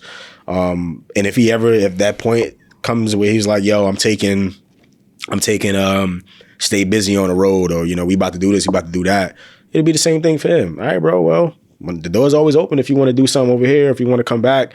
And the reason why I think I look at it that way is because, and I don't know if this is like arrogant or just like narcissistic in any shape, way, or form. Probably not narcissistic because you have self-awareness. Yeah. Guys, if we use the word narcissistic, don't want to talk too much. That's cool. Narcissism has a lack of self-awareness. Mm-hmm. So if you ever say this might sound narcissistic, it's probably not narcissistic. Because a lot of times if you ever see like those movies or cartoon characters where they just love themselves, have a mirror in front of themselves, they only think about themselves, they're not thinking about anything outside of themselves. So if you ever say, maybe this, no, keep going. Well, you're not narcissistic. Just you're 100% right. Yeah.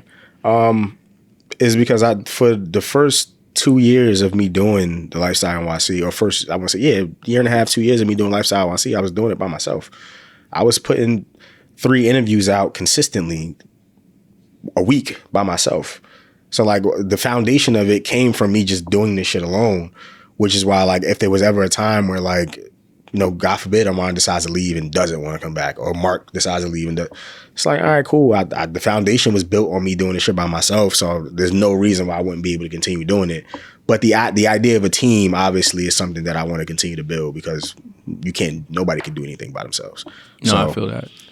I think as we kind of like, and I don't want to like spoil any other future things, because I know typically like when people like interview or do something, like I would be like, if I was interviewing like a rapper or like a singer, who is their ideal person they like want to work with, and knowing you and how you're tapped in, you think like me, you probably have a list of people that you just want to reach out to. So I'm not even thinking of people that I know you're going to be able to reach right now, right? I'm going to think about people that you will reach in the future.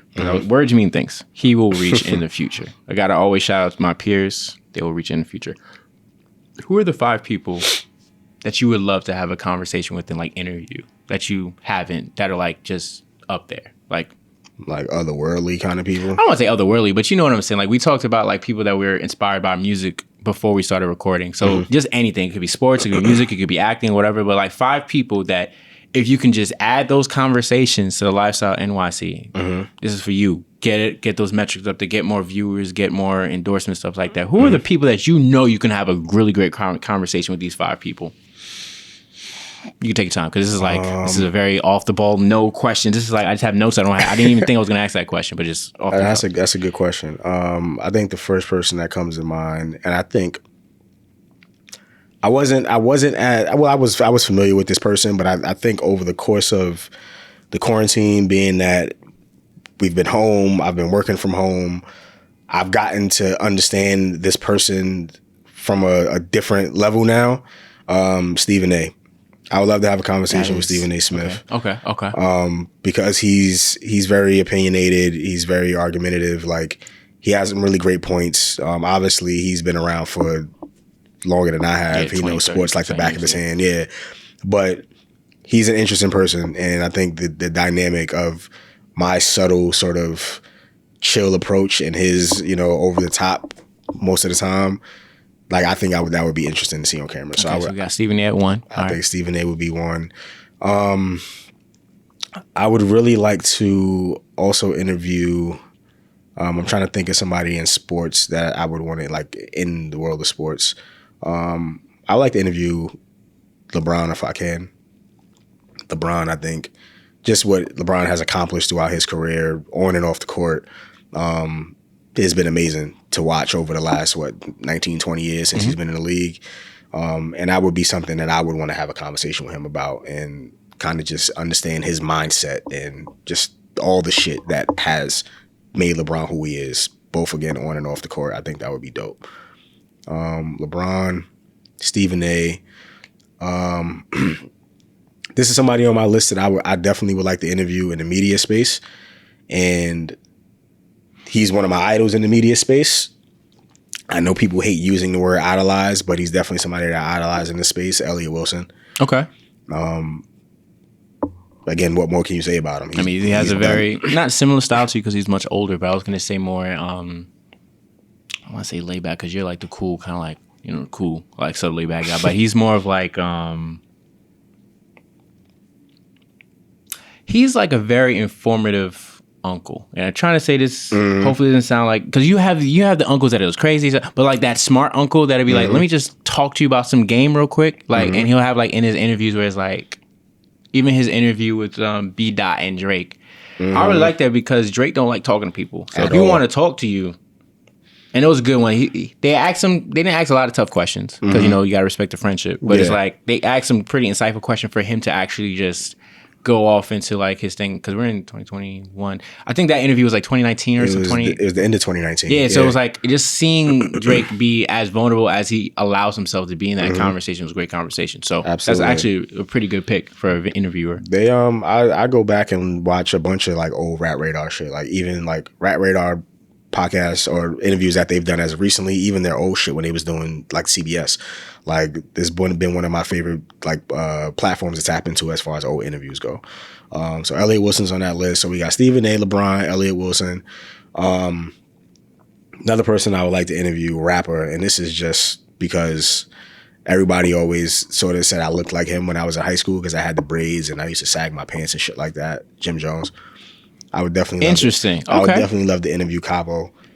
Because I've been a Jim Jones fan for God knows how long, and like the resemblance thing, that don't really play too much into it. It's probably the beard.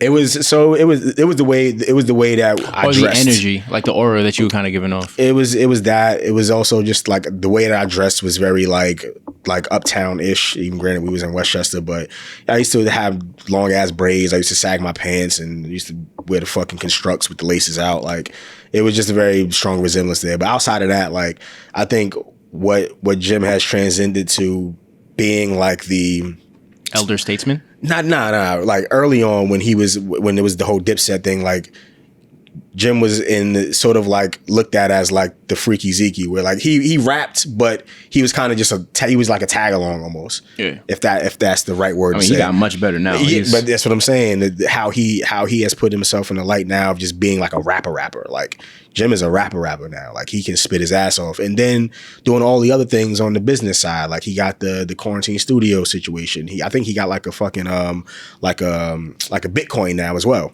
Yeah. Got some sort of Bitcoin. So understanding his mindset from the rapper side to now being this full-on businessman, I think would be a dope conversation to have. And then I think the last person that I would put on that list for me, the reason why I say this person is because he's grown into one of my favorite rappers over maybe like the last 5 or 6 years, is Wale. Okay.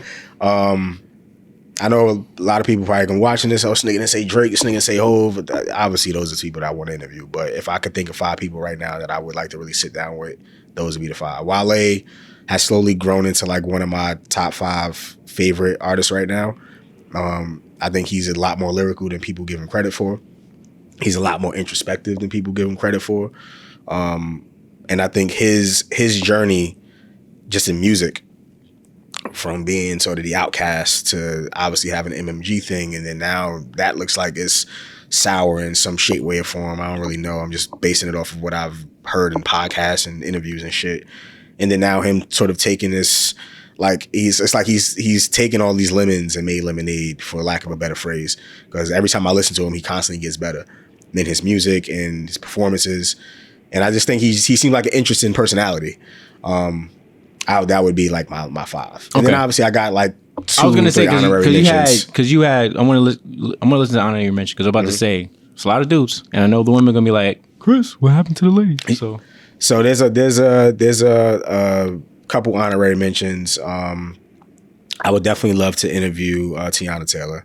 Oh, she's a very, very cool like individual when it comes to not just music, even though she's kind of stopping that soon. But like outside of that, her family life, just her as a person, she's good. Tiana Taylor is definitely on my list. I've been following Tiana for a while, and again, to see how she has progressed in her career from a professional standpoint, because Tiana's always been dope musically, And from a personal standpoint, like the love and her life with Amon, and like that shit is super dope.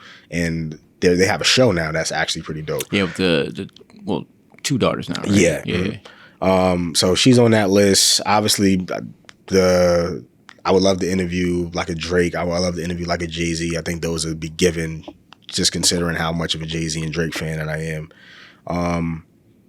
I would also love, from a woman's perspective, just having that woman's perspective,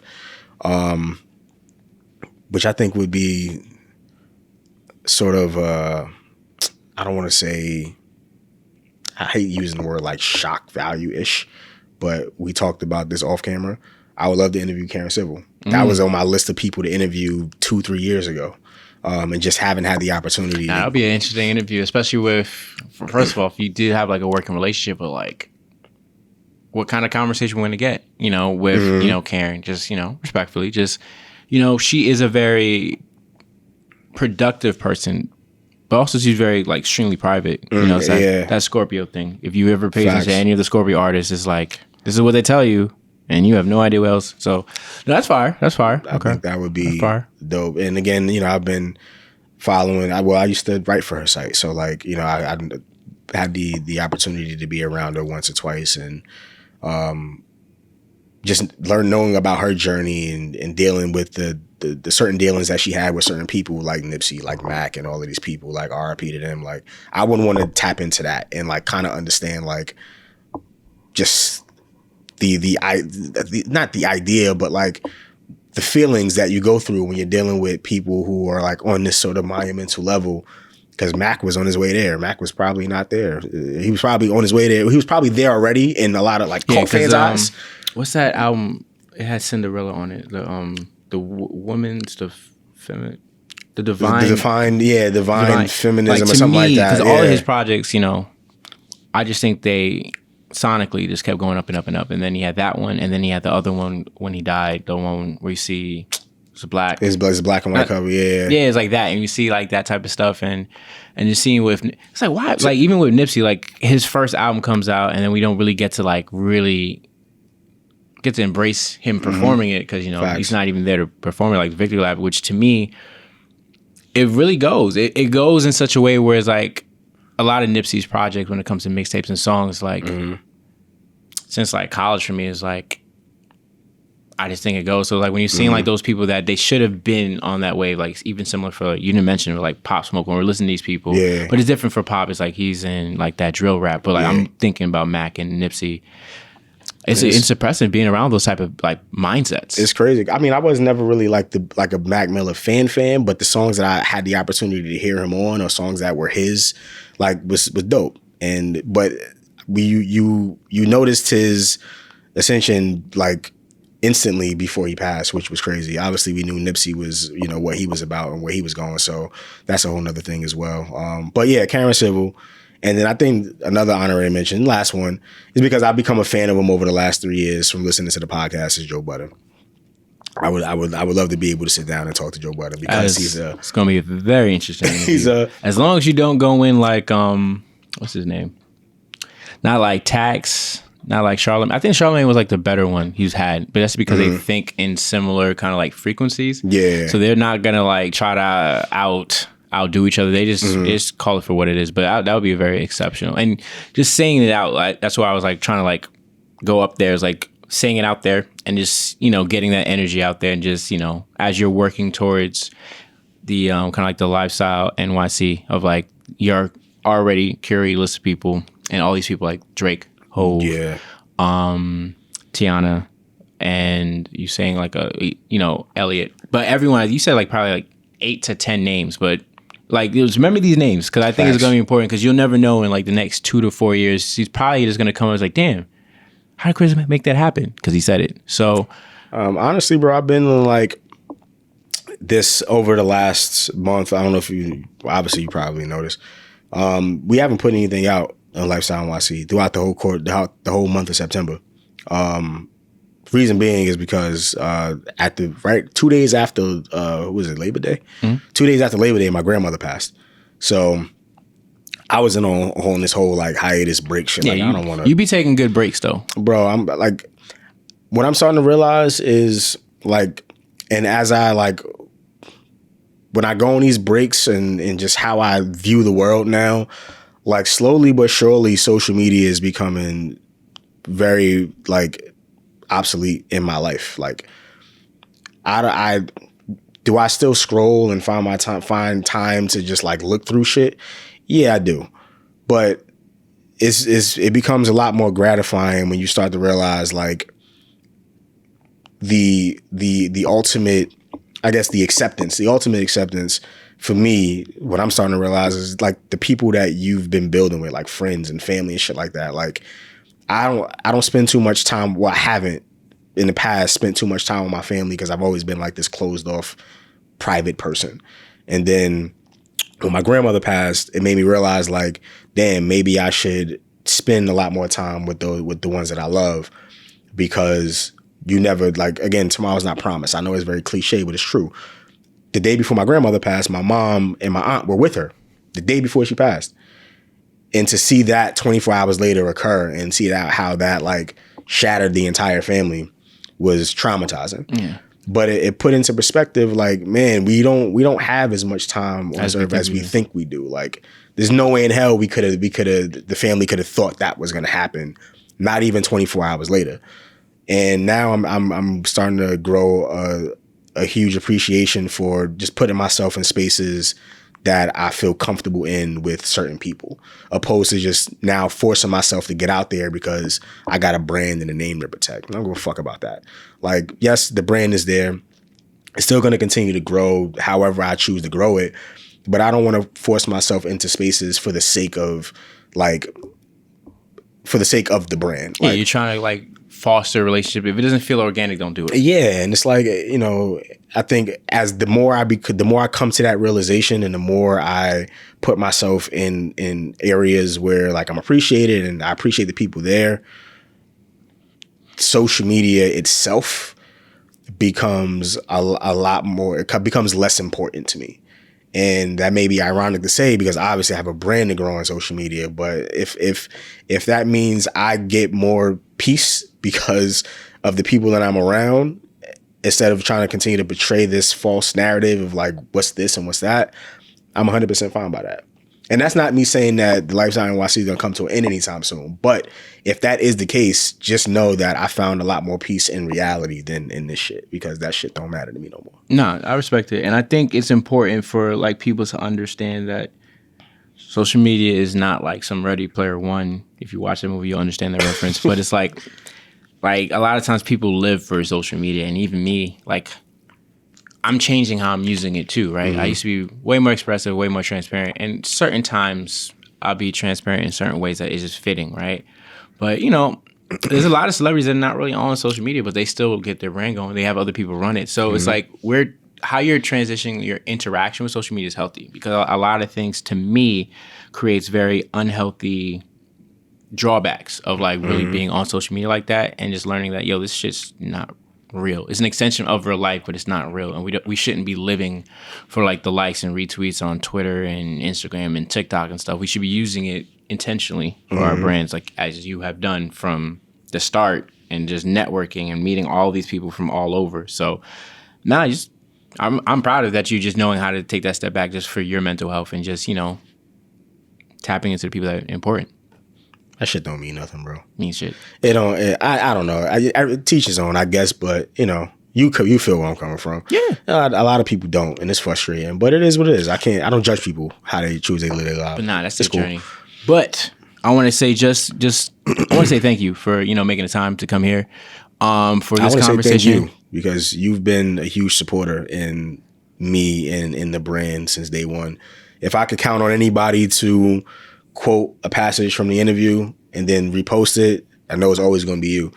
Even if I'm interviewing or the brand is interviewing somebody that you don't even know, the simple fact that you still find the time to read it, quote it, and then still show love to it is monumental. So for me to you, I don't know if I have had the opportunity to say thank you in person, but thank you, bro. I mean, we haven't seen each other in like a while. So, I mean, I appreciate it because I know I've slacked on some of the interviews just because of some life stuff that I was just going through. But it's all good. I mean, it is. I like tapping because like those are the habits that we do. But I want to say, you know, thank you. We're going to shout out the ats, even though, you know, Chris don't really care about social media. But we still got to get the followers up for the Lifestyle NYC and for him. So this is your time to plug those things in real quick. So what's the @ for like the Lifestyle NYC? How do you catch them on Twitter and stuff like that? So the @ for the Lifestyle NYC is the Lifestyle NYC on both Twitter and Instagram. You can follow those. And then the @ for me is @ Chris Jamel NYC. So Chris Jamel, Jamel NYC on both Instagram and Twitter. And also the Lifestyle NYC YouTube page where you can go and watch the 4 or 5 interviews that we've done. By the time this comes out, it's probably in the future. But it'll probably be a few more. So even though he's saying 4 or 5, you'll be like, why is this? There's probably more. So give it some time. Just the Lifestyle NYC on YouTube, and you can go in there and just watch all of the interviews that we've done so far. That's pretty much it. I'm looking forward to seeing what this last quarter brings, and you know how I continue to make my transition both professionally and personally, and creatively, obviously with the brand, and just I guess working out the kinks on like where we can take it. If some exciting shit comes out, then y'all got the ats to tap in. Yo, bro. Guys, stay tuned. So, this has been Skip from BK, host of Dreams Money Can Buy. This is powered by Cove Alpha. This is edited, and all that audio and visual editing stuff is Slept On Creative. So, shout out to Jomo.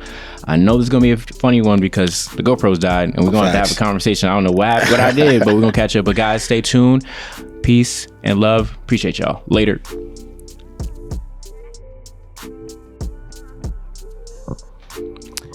And we are back. So you just listened to a phenomenal interview with Chris Jamel. Shout out to him for coming all the way from, I think he came from Uptown or past the Bronx. Who knows? But it was a great conversation with Chris Jamel. If you want to tap in with him, you want to make sure that you follow him on Twitter and Instagram at Chris Jamel NYC. So Jamel is spelled Jamel NYC. So you can follow him on Twitter and Instagram. If you want to keep up with his platform, it is The Lifestyle NYC. So it's The Lifestyle NYC on Twitter and Instagram. That's where you see all of his articles with him and his team, as well as the video portions. You can find that on YouTube, actually, on The Lifestyle NYC. So shout out, really appreciate him coming through. If you don't, for whatever reason, follow the boy, the kid that hosts this podcast called Dreams Money Can Buy, you can follow me, Skip from BK, at Twitter, Facebook, Instagram, Tumblr, or what's left of it. Just everywhere. It's just tapping with me and what I'm doing on my day-to-day. We also want to give a really major shout out to Slept On Creatives. That's production. They be helping me try to make this look cute. They're probably going to be a little bit upset with me with this one, but it goes with the territory. So shout out to Katiana, shout out to Jomo. So if you want to keep up with Slept On Creatives, ask for their services. It's Slept On Creatives on IG and on YouTube for any of their visual projects. SO_creatives on Twitter, and they have a website. Stay tuned as they drop some information on that. That is sleptoncreatives.com. And of course, you got to end off with where you're going to keep up with Dreams Money Can Buy. That is my brand, my baby, my website, Cove Alpha. So if you want to tap in, you can follow Cove Alpha on Twitter, Instagram, also the website, www.covealpha.com. If you don't know how to spell Cove Alpha, it's ALPA, so covealpha.com.